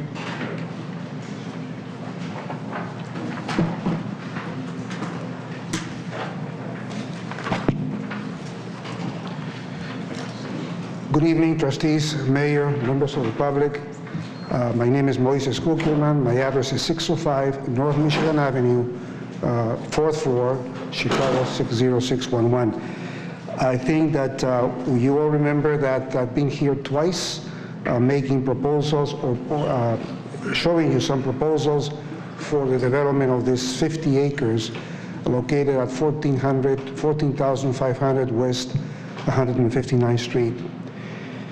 In the last approximately 8 to 10 months, we have discussed the first 2 proposals. We spoke about many issues. We spoke about the fact that the townhouses, you were not of the opinion that it's a viable type of housing for the village. We also spoke about the number of units. We discussed the site plan, the fact that at the beginning, on the first presentation, there was not enough commercial was one issue. The second issue was that some of the townhouses that were adjacent to the proposed commercial, and proposed commercial is something we have to discuss. The land that I set aside for commercial were too close and they would generate some complaints in the future. So I went back home or office, or went back and discussed the new site plan with my land planner and my landscape architect, and then I showed you a second site plan that still had commercial, but it had more commercial. And then I showed you the townhouses that were too close have been removed to make the commercial bigger. And then I created like a 45 to 50 foot swath of land going from east to west as a landscape buffer between the land set aside for commercial and the residential. At that point, you asked me questions about what would happen with the commercial. And I said to you, well, I don't know, because common wisdom, and I am not a retail or commercial developer, but I spoke with many people. And here we have also the real estate broker for the owner of the property who knows very, very much about commercial and retail properties. I always thought that the retail was not really this site was not really a viable site for retail, because it's not on what retailers or commercial developers call main and main. It's in the middle of the block, it has no corner with anyone, and you kept asking me the question, what will I do with it? And my only answer was, fence it and wait a year, 10 years, or 20 years. Pay the taxes, pay the insurance on the property, mow it every 6 months or however often it has to be mowed. And then, at that time, I decided that definitely the townhouses, even though I presented a site plan with a lower density, the townhouses weren't going to work here. Went back to my office, my site planner, the owner of the property, my landscape architect, and then we talked about single-family homes. So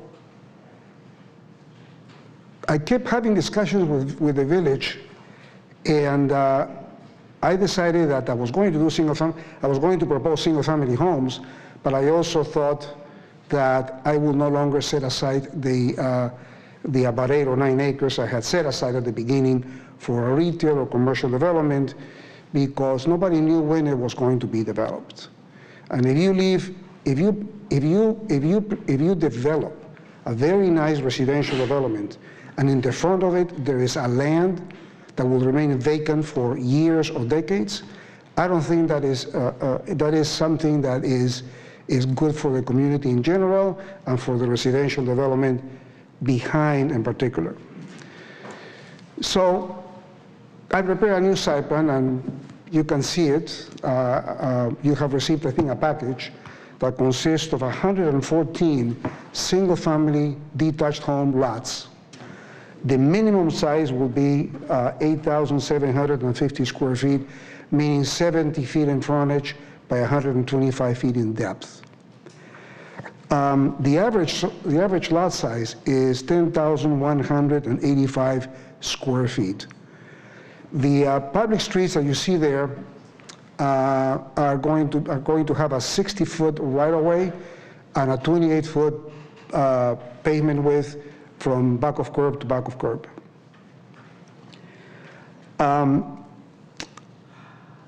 I have set aside, and this is by advice of my civil engineer, which will be Hager Engineering in Schaumburg. I have set aside about 5 acres for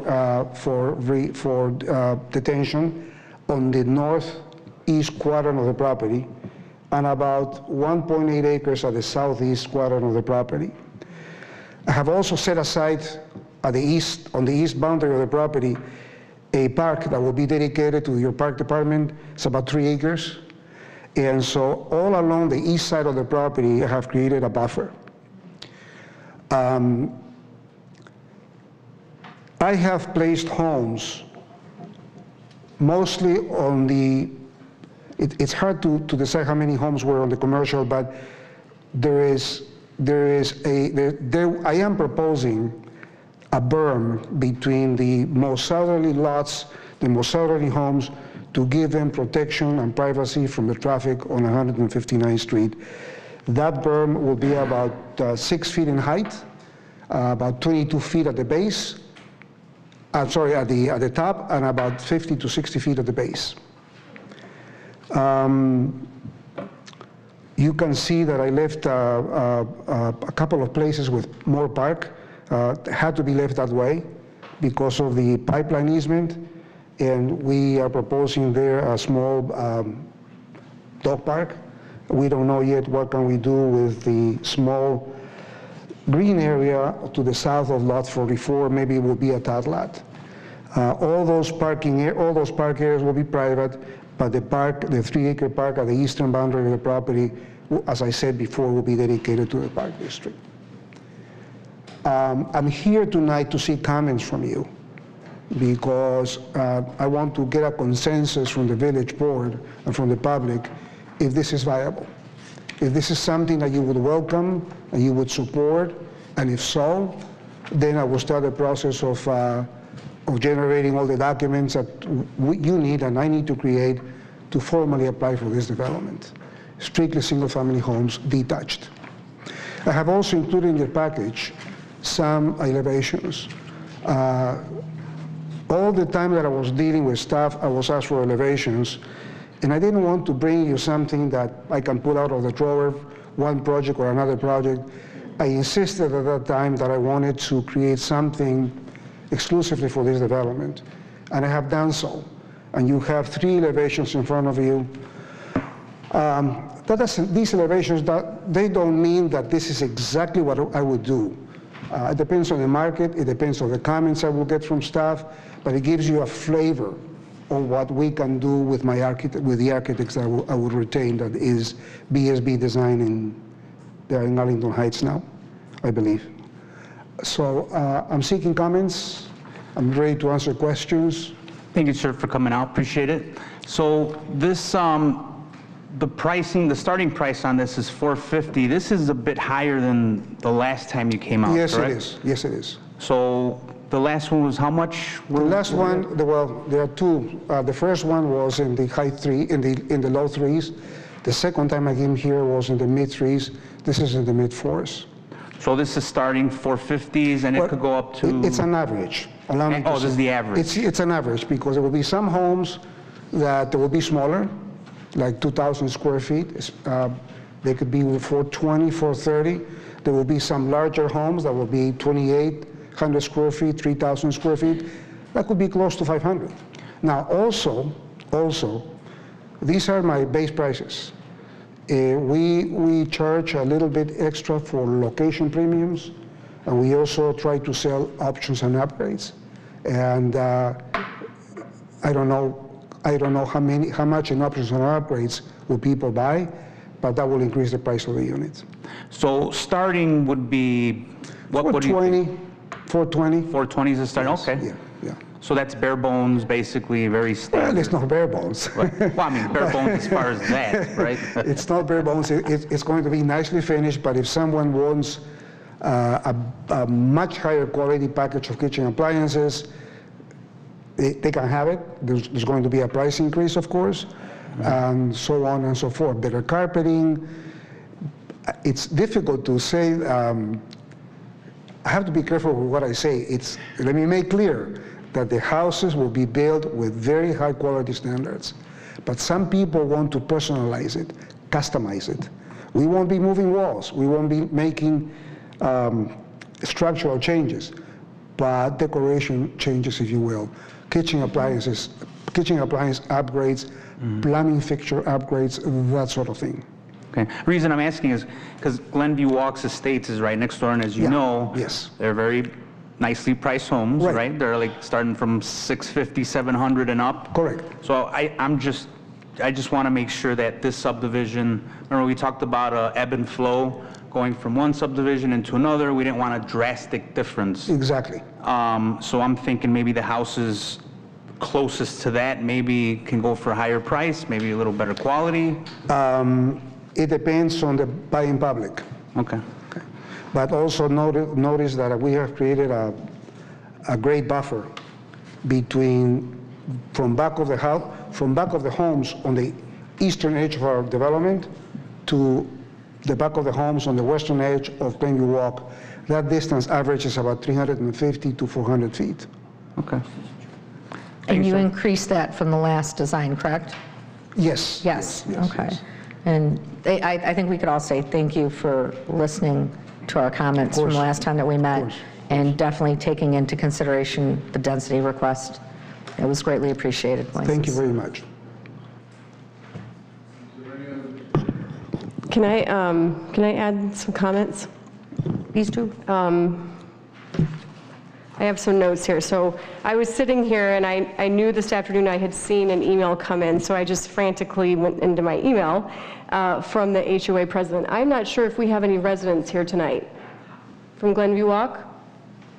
I don't think we do. So I had a conversation with John on Friday last week, and he had not received very much commentary at all, although their board had spoken about it, and they were a little, I guess, they didn't have a strong opinion one way or the other. They have some comments. So there were some general assumptions in his email that he just sent me that said not much response.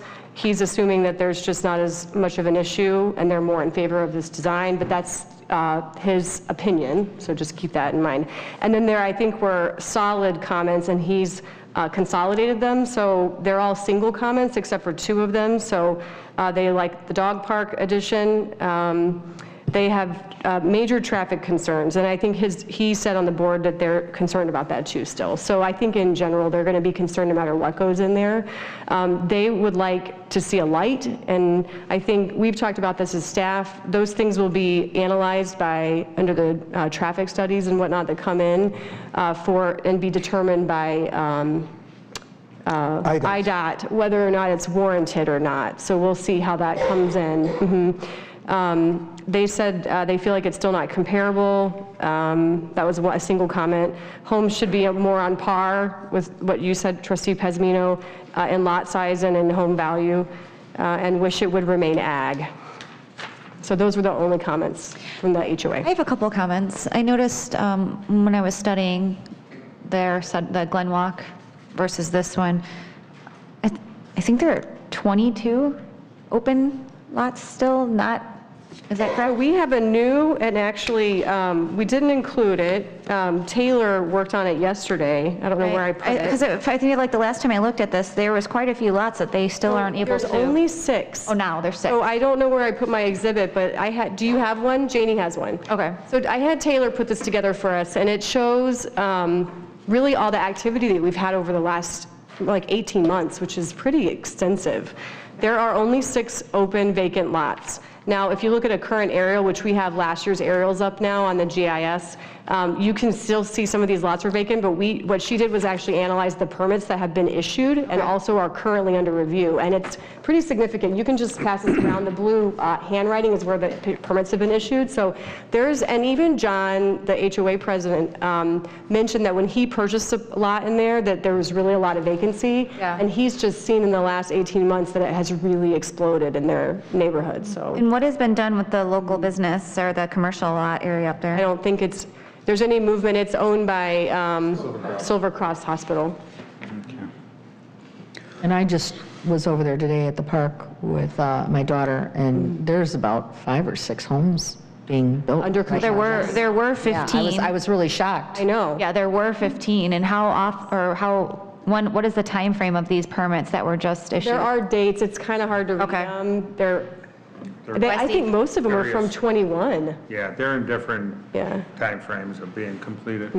And were these permits of private owners or developers? We had a mixture of both.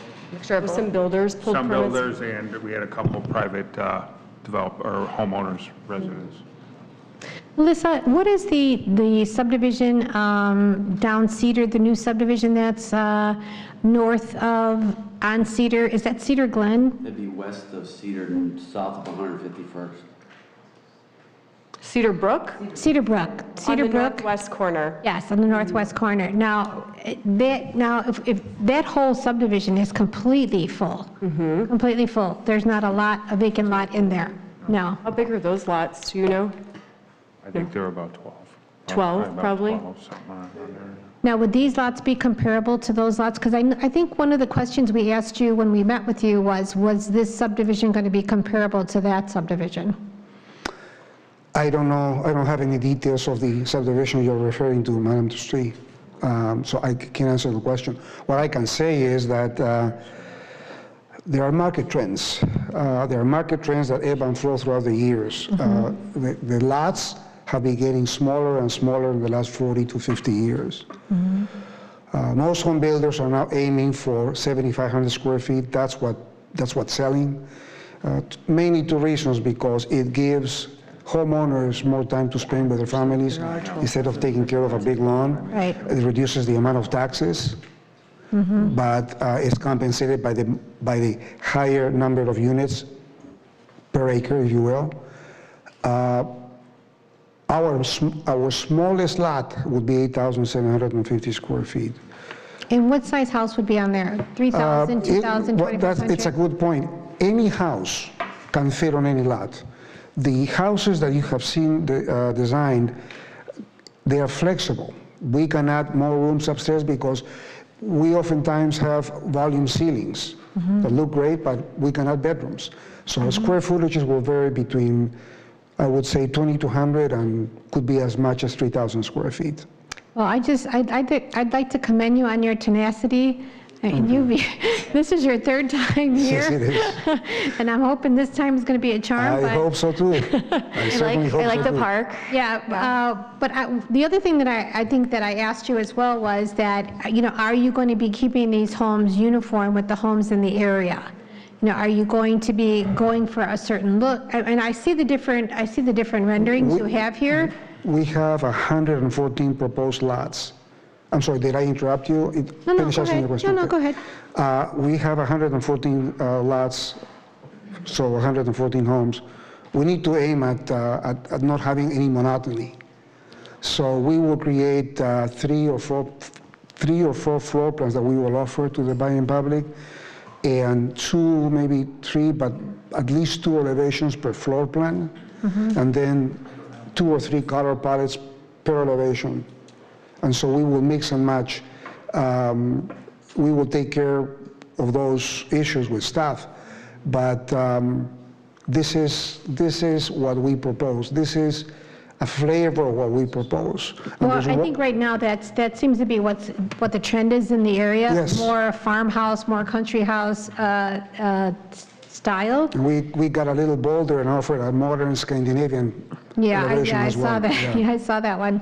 But I think, my opinion, I mean, we have no inventory in this town at all, Right. at all. And I mean, we need some houses.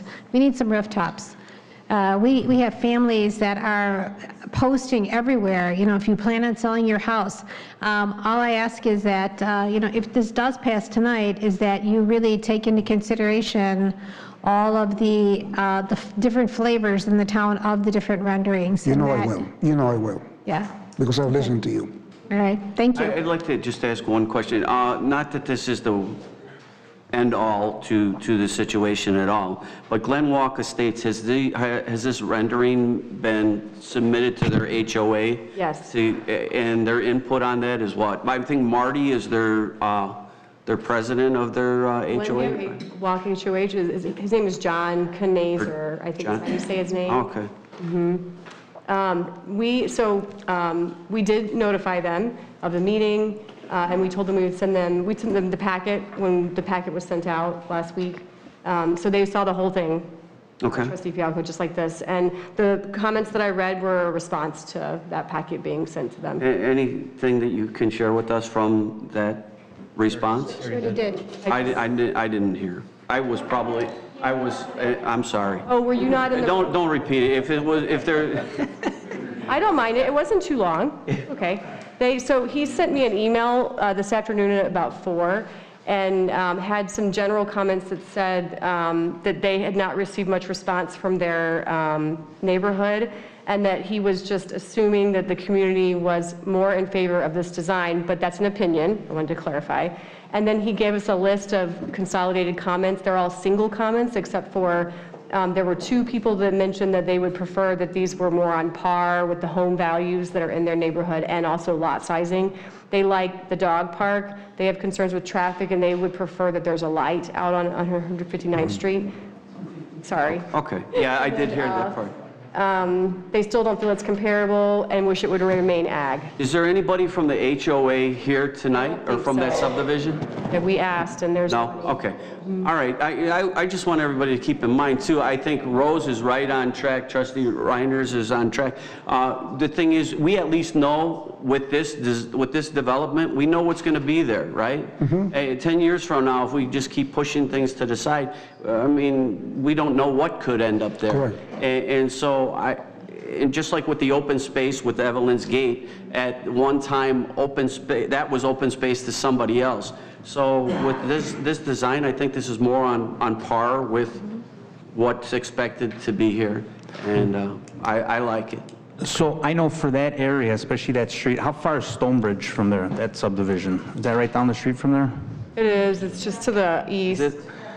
I know I've had comments from, West. Stonebridge is to the east. okay, so it's along, probably like a minute Not from too each far other? down though. I know I've spoken to residents in that area that have asked for some sort of a traffic study because their exit, they're having issues, and I think there was even a couple accidents. Okay. So with this coming in, it's just going to make that worse. So if that's something that we could look at right away anyway. I think it's important to point out we're going to need that anyway. I mean, if this has been designated our business corridor, we're going to need that anyway. If I was only to have one negative comment, I myself, just personally, the Scandinavian style, I don't care for. Okay. Either. Some people may like it. Some of my home buyers may like it. I want to make a comment on something.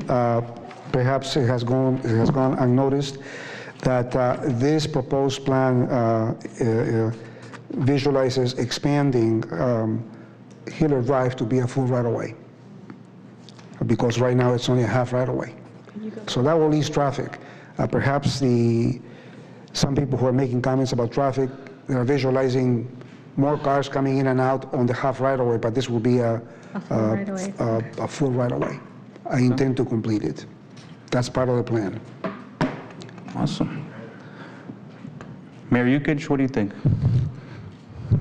Well, I like the concept that you should get the commercial in the front, but I understand they have to put a lot of commercial down the road, so I'm okay with it.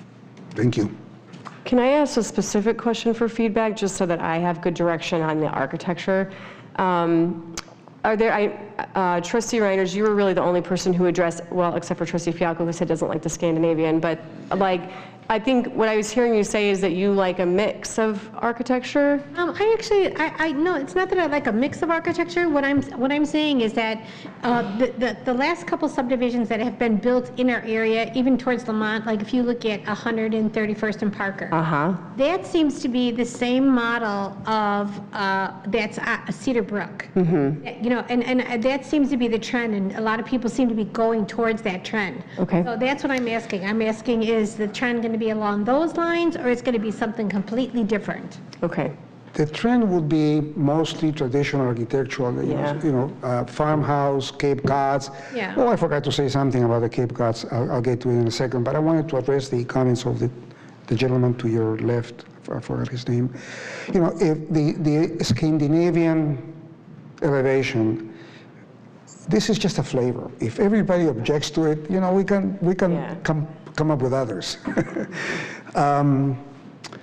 One important thing that I forgot to mention is that we are going to offer a floor plan with a primary bedroom on the ground floor and 2 bedrooms upstairs. Yes. Perfect. That will be a 2-story house, and that floor plan can fit anywhere, in the smallest lot or in the largest lot, obviously. So I want you to be aware of it.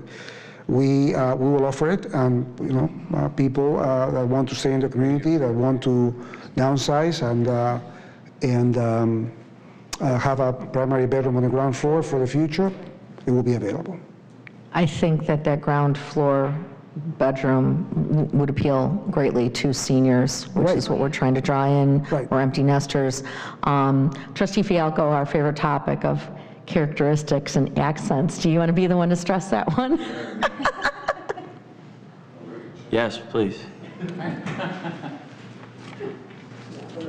We're very partial to lots of characteristics that are very distinct. You know, when you're showing us the farmhouse, not so much the Scandinavian, when you said Cape Cod, we really do like that architectural style a lot from when we've seen it presented to us before. And then what was the other one? It was called mountain style, that we all kind of really found attractive. But definitely something that makes each house, you know, if you're going to have 3 or 4 different styles, if they've got very unique features or accents, we feel that that's more appealing and keeps more with, instead of everything looking the same, and then we end up looking like another suburb. Thank you. Thank you. So. I agree. I like the variation of different styles. I think that's really important. I appreciate you coming back and listening to a lot of our feedback from last time. I love the park. I love the dog park. Still looking at a little bit density and towards the back of the subdivision is kind of where I'm at right now, but I still like the concept. And I don't, in my opinion, I think this is nice. Thank you. Any other? There's no other questions. They have a council meeting set up for September 22nd. Oh, wait, it's 2021. It's a typo.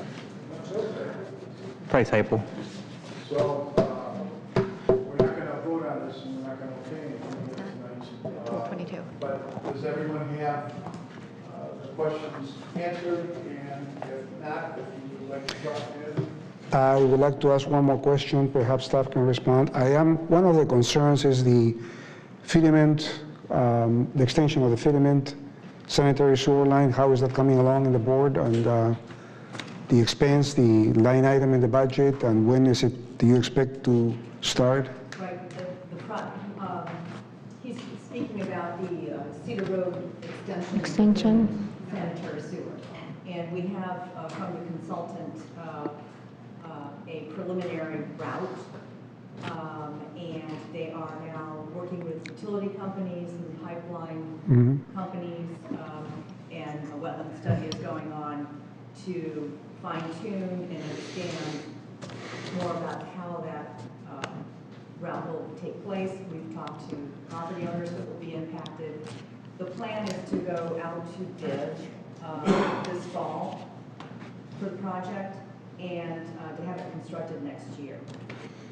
Like late spring next year, early spring, mid-spring, something like that? Okay, okay. Okay, thank you. So before I leave, I want to ask you one simple question. Should I proceed with this?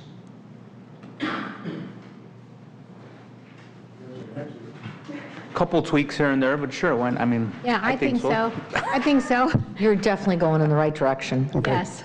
Thank you very much. See you soon. Thank you. Okay.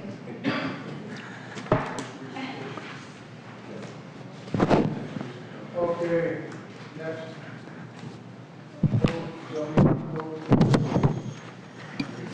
Here comes Melissa. Here we go. No, Joe's not backing me up.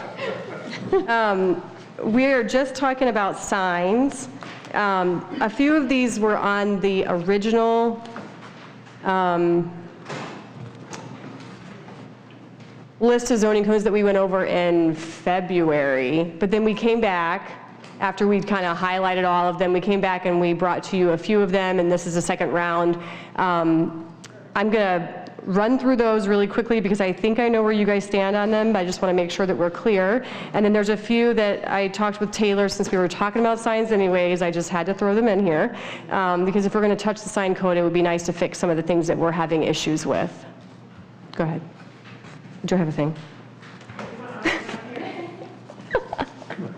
Get on. You don't have to hold this. I'm not going to read through this part. Nope, you're good.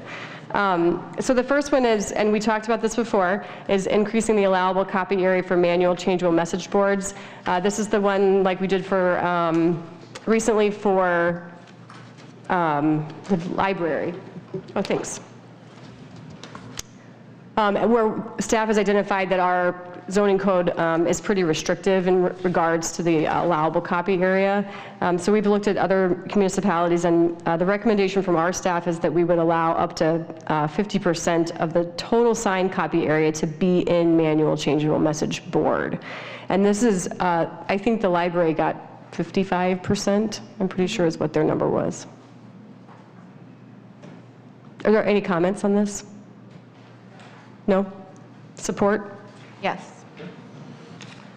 Moving right along.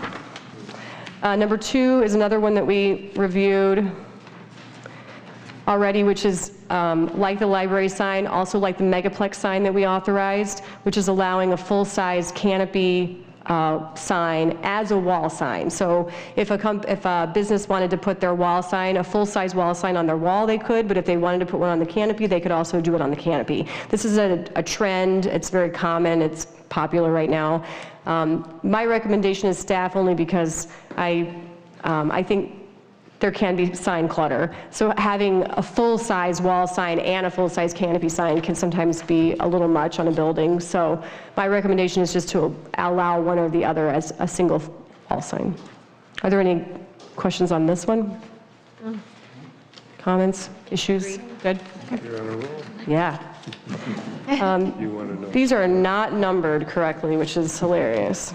Sorry. Just while we're between pages here, most recently I had Attorney Horvath take a look at the sign ordinance. And I know we're not going into too much depth here, but my understanding is we have one of the most complicated sign ordinances on the books. And I don't want to fractionalize our process here and only do things halfway. I would like to make sure that we do things the right way. And if we're working on this, if we have to change the whole sign ordinance from front to back, now would be the time to do that. And being that I've got the input that this is it just is a mess, I think this is maybe the time to address that. I know we're going page by page, and that's all well and good, but I don't want this to be the final stamp and just say, okay, we're done. So that's kind of like where I'm at with. Now we can go to page what? Okay. Can I speak off, like out of the board meeting with Kerry about his thoughts on it? Sure. I will say that this, when I started in Homer, we were under contract for this to be, our sign code to be completely rewritten, and it was rewritten and adopted in 2020 by a consultant. So I do think that some of it is written in a way that's a little different than normal zoning code that you would see. Yes. I would agree with you there. There are also some, generally, I would say Taylor and I have concerns about how it's organized. And I think that was something that Janie and I had opinions about while it went through the process, and we won some battles and we lost some battles. Are these pretty We lost quite a few battles, actually. Are these pretty much, what you have here is pretty much what has the most changes, correct? Yeah, these are the things that we run into a lot, actually, which is, I think, for us, important in order to make sure that we can process permits and not have a lot of restrictions. Gotcha. Yeah. But I actually do agree with you, Trustee Fialco.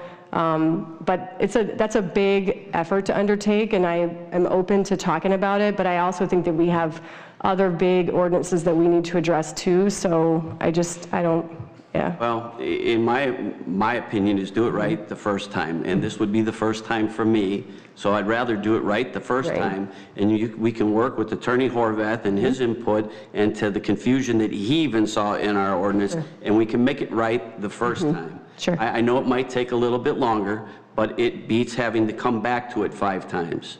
So that would be my opinion. Okay. Oh wait, I'm going in the wrong direction. They're not numbered correctly. So this is one that came up in, well, actually it's come up in many conversations. So our code requires us to measure copy like the graphic that's labeled B, existing code, where you just multiply A by B, right, for the copy. So if you look at the example where Orland Pharmacy came in for their wall sign, they get docked for that open space, right? So they have a logo, and because they have a logo above it, and then they have their business name, all that white space gets, per our code, gets counted inside for their copy. And it's our recommendation. We actually have a definition that talks about a tight geometric shape, but then this graphic supersedes that. So we would like to clarify this. We would like to present it more like the Woodridge regulation on the right, where you see the boxes around the sign example, where you have like a tight geometric shape around the actual copy. And I think what happens here is it makes it more apples to apples with businesses as a comparison. Any comments on this? I don't know that I really like I don't like the logo on the side. I actually like the logo on the top. Yeah. So if you go out here, you'll see that their sign, so this is what happens, and I know, Trustee Fialco, you've asked this question a lot about what occurs, and oftentimes you don't see all the people that come through that could get variances because they choose not to go down that route, because it takes 2 months and $500, right? So they don't want to do that. And instead, they make their sign smaller to comply. And so this is, I think this is really important for us. We run into this pretty often. Any comments? Good. This is a pretty simple one, removing the regulation that restricts the copy area to a maximum of 2 lines of text. So this is definitely one of the items in the sign code that Janie and I lost the battle, right? So we talked about this at length. I think there was not really much support by staff, but it remained in the sign document, and this is what was adopted. So you can see I pulled these. We get this as an issue on sign permits, and you can see I pulled these about 5 minutes. They're all signs that have multiple lines of text, probably 3, some 5, and none of these signs would be allowed per our code right now. So this one I think is a no-brainer, but What was the original reason for that, for only allowing the 2 lines? I don't know what Con would have said. It's probably sign clutter, or I don't know. Trying to limit somehow, but it's ridiculous. You can see it doesn't work in the field. Right, yeah. Right, yeah. Are there any comments or issues with this at all? No? Okay. I'm trying. This one is reducing the monument sign setbacks to 5 feet for all zoning districts. So This one actually is interesting because I thought when we changed the code that we had changed it all to 5 feet, and I have not reviewed a sign that was in a residential district or P1. Taylor's been doing that, except for the library sign, which complied anyway. So, but the code, there's some regulation in the front of the code in the general section that says that it's only in business districts. And we have a history here of granting lots of variances for sign setbacks, and I have no problem with this. The only thing that I've noticed in other districts is that sometimes, or other villages, is that sometimes they have bigger setbacks on the sides if it's adjacent to another property. So I don't know if you have any opinions about that, but I do see that Romeoville, Lisle, Frankfurt, a lot of them have the side setbacks that are greater. Yeah, that's 10 feet back is like so far. Isn't that insane? And look at that, Yeah. you can barely see it, it's so far in, right? Make it less. Yeah. Melissa, what is the setback for the sign at Kenwood Liquors? Oh, I don't know. 'Cause it's the like- monument sign? Is it really close? Far back. Oh, far. So our setback used to be 15. Oh. And it got changed, so the business setback got changed to 5 when we updated the sign code, but the public zoning districts and the residential zoning districts are still at 10. And I'd like to bring those in line. The other reason why I like this is because it's just really easy to execute. You know, the sign companies understand our code, there's one regulation, the planners know how to review it, it's really simple, so. Yeah, I've noticed that. Any comments on this? Concerns? This is another one I think is really simple. We have regulation that says you have to mount wall signs on a multi-tenant building on a central horizontal line. And I would like to add some simple language that says, unless deemed aesthetically pleasing, appropriate by planning and zoning director or the department. And this is an example of, we have a number of buildings like this that have architecture that vary, and the location of that horizontal line would not be applicable here. And this would technically require a variance if they wanted to. And again, we do run into this, and oftentimes they are just trying to move it. And I think that we shouldn't do that. So. Yeah, I like this because I kind of like the idea of having the varied architecture instead of it being completely a box. Right. So I think this would allow for that. Right. I think it's appropriate that I can determine if there's a need to vary from the horizontal restriction, correct? I thought you said you don't think we should do it. No, I do think, yeah, we should do it. Good. Are there any concerns with this? Comments? No. That's it. Thank you. Oh, I'm sorry. I forgot about that because I don't have a slide on it. So there was one other item that I thought we should talk about because it's a pretty big topic, and oftentimes staff just brings it up. It's this huge project sitting in front of us, and I want to make sure that I know direction from you. I kind of feel like I know what you guys will say, so we've talked about it a little bit. In our code, there's an amortization process, and it requires that any non-conforming sign in the village be brought into conformance by 2026. And so what that means is that staff, so we did hire an intern to do an inventory of all of our signage. We have not analyzed all of it because it's significant, hundreds of signs. So, but I can tell you that just by looking at some of the signage that we got in there, just on a brief overview, and just from seeing it in the field, it's a significant amount of signage. And you're talking about business owners trying to, and I'm not trying to sway one way or the other, but it's a big endeavor, and it's also going to be, I think, costly to our business community. So I think this was definitely something that the previous board wanted in this sign code. Yes. And I don't know much history besides that, so I don't know how you guys feel, and I would love to hear your comments on the program. That was, we did speak about that, and that was one that I felt kind of strongly about. So when you say amortization, basically they have up until a certain time to change the sign. And I know there's some signs in town I'm not going to mention names, but very expensive ones that do not fit the current ordinance because they got grandfathered in. Correct. They shouldn't have to get rid of their sign. And you know, especially now, a lot of businesses, they have other expenses that they're incurring, and then, you know, we're going to require them to get rid of their sign. I agree with Trustee Pazmino on that, absolutely. To put an extra cost burden on a company right now, or at any time, well, it's unnecessary. And you're saying by 2026 that process has to be done, which means we have to take staff and spend a lot of time and money, then make our businesses upset for something that's been there forever. Would it be your recommendation to go back to that and maybe remove that from the code? Correct. Yeah, maybe we could look at doing that. What about the businesses that have already done that? What about the businesses that have already had to do that, though? We have not We haven't had any? forced the hand of anyone yet. So really, it's just, if you come in to build a new sign, you have to build, like if you're building brand new, you have to come into compliance. Right. Going forward. And in the meantime, we'll hone out a new sign ordinance that will fit and make life comfortable.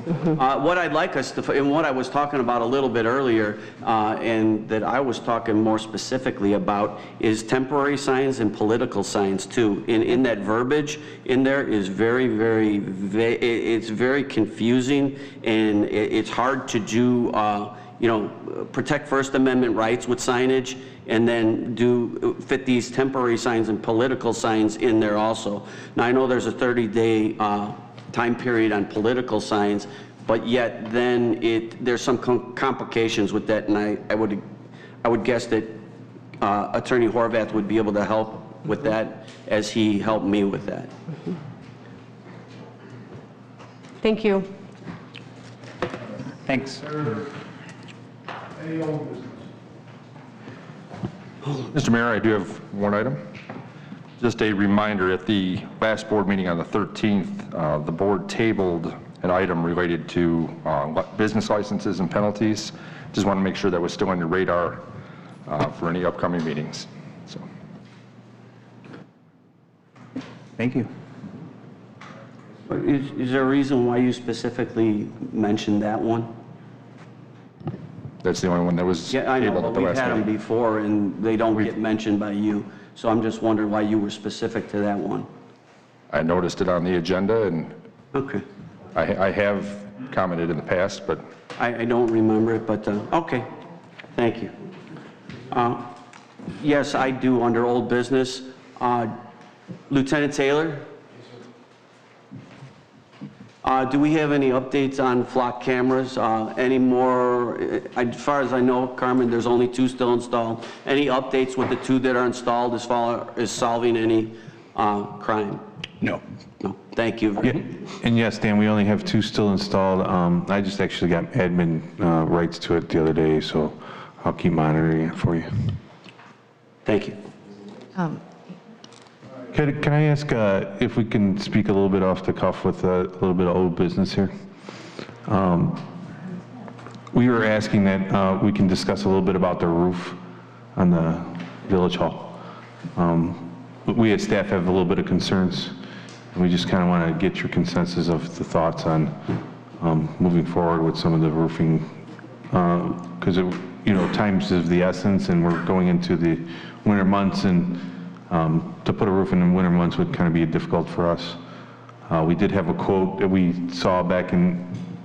Yeah, we were out for an RFP back in early part of the year, March, I think it was, and we did receive a number of proposals from various companies to replace the roof with the existing type of shingles that are on here currently.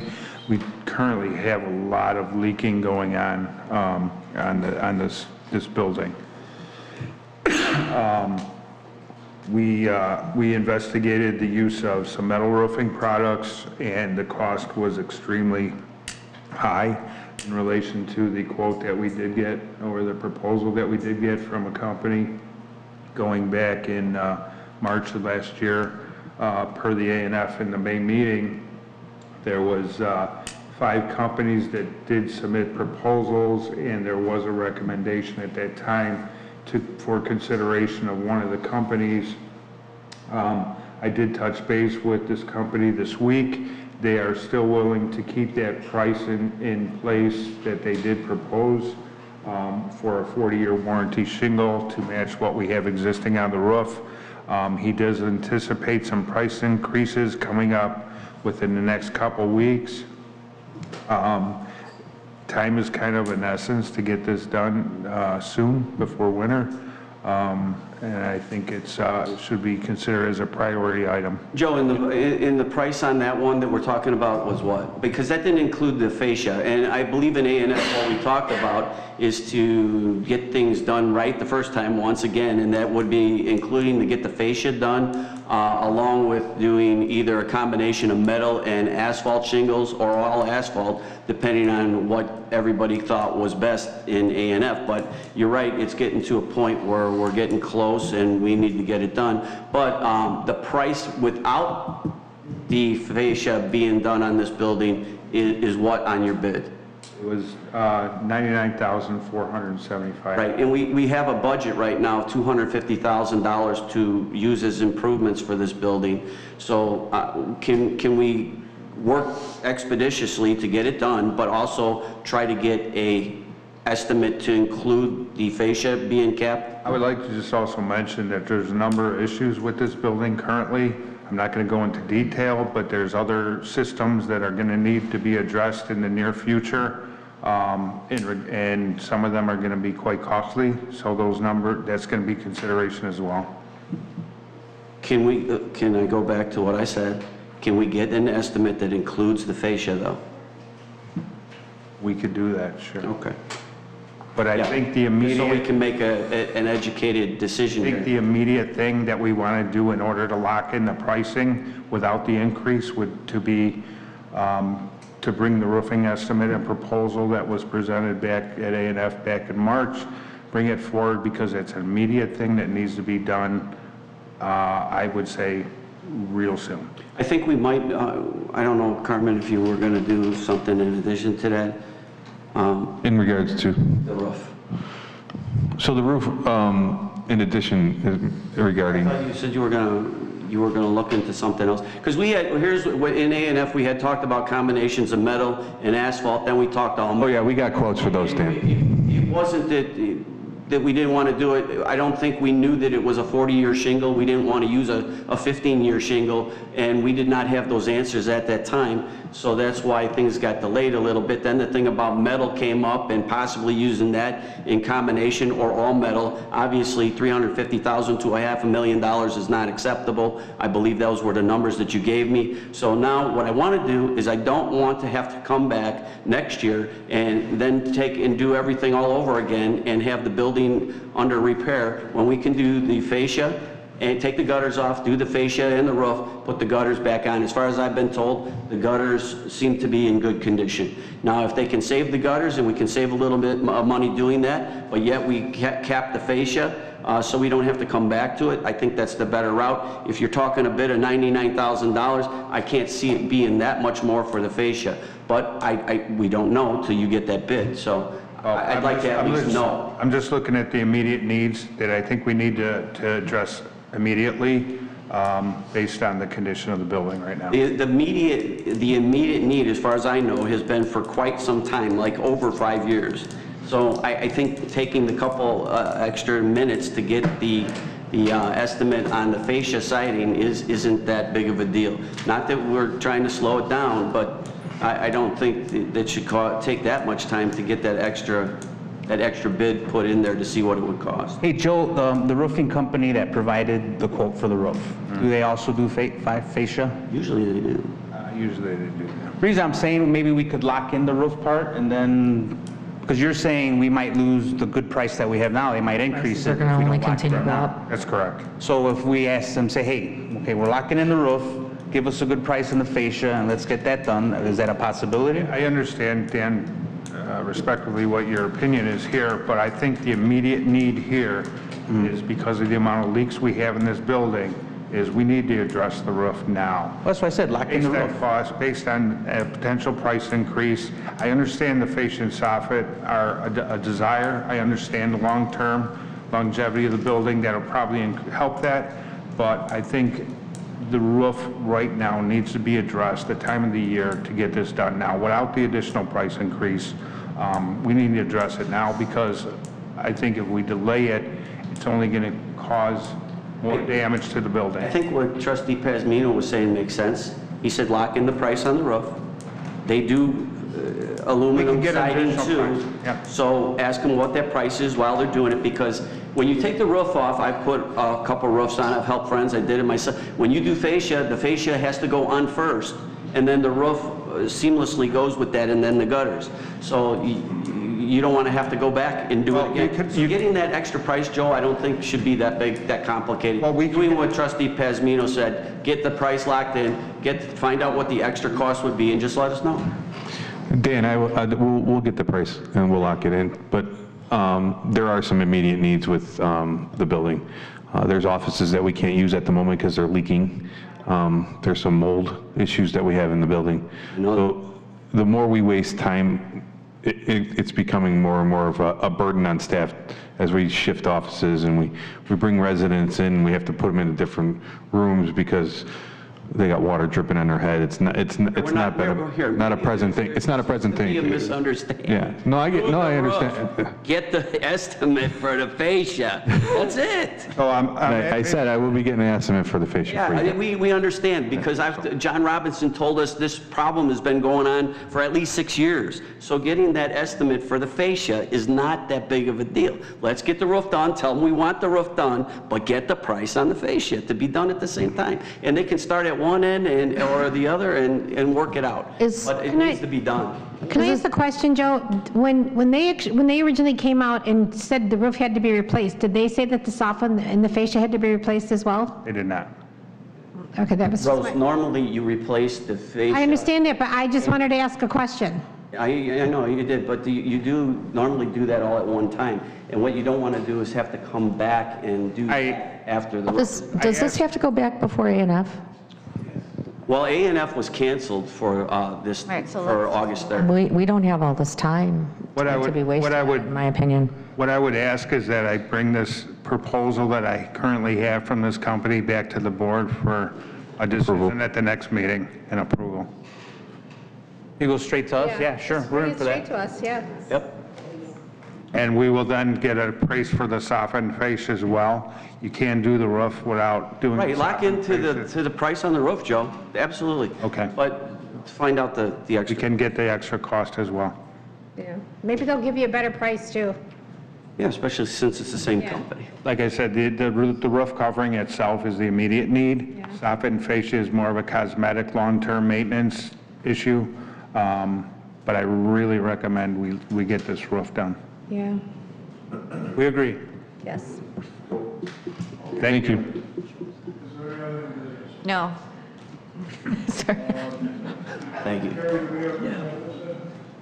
No, I don't have. You're good.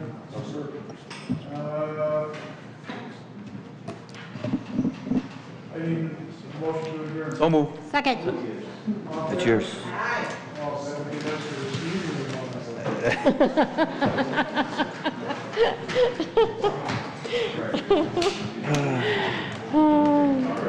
Rose, that was a good question, but we covered it in A&F. Your question was answered in A&F. I didn't know that. I wasn't in A&F. No, I know. That's what Yeah, I'm telling you. yeah.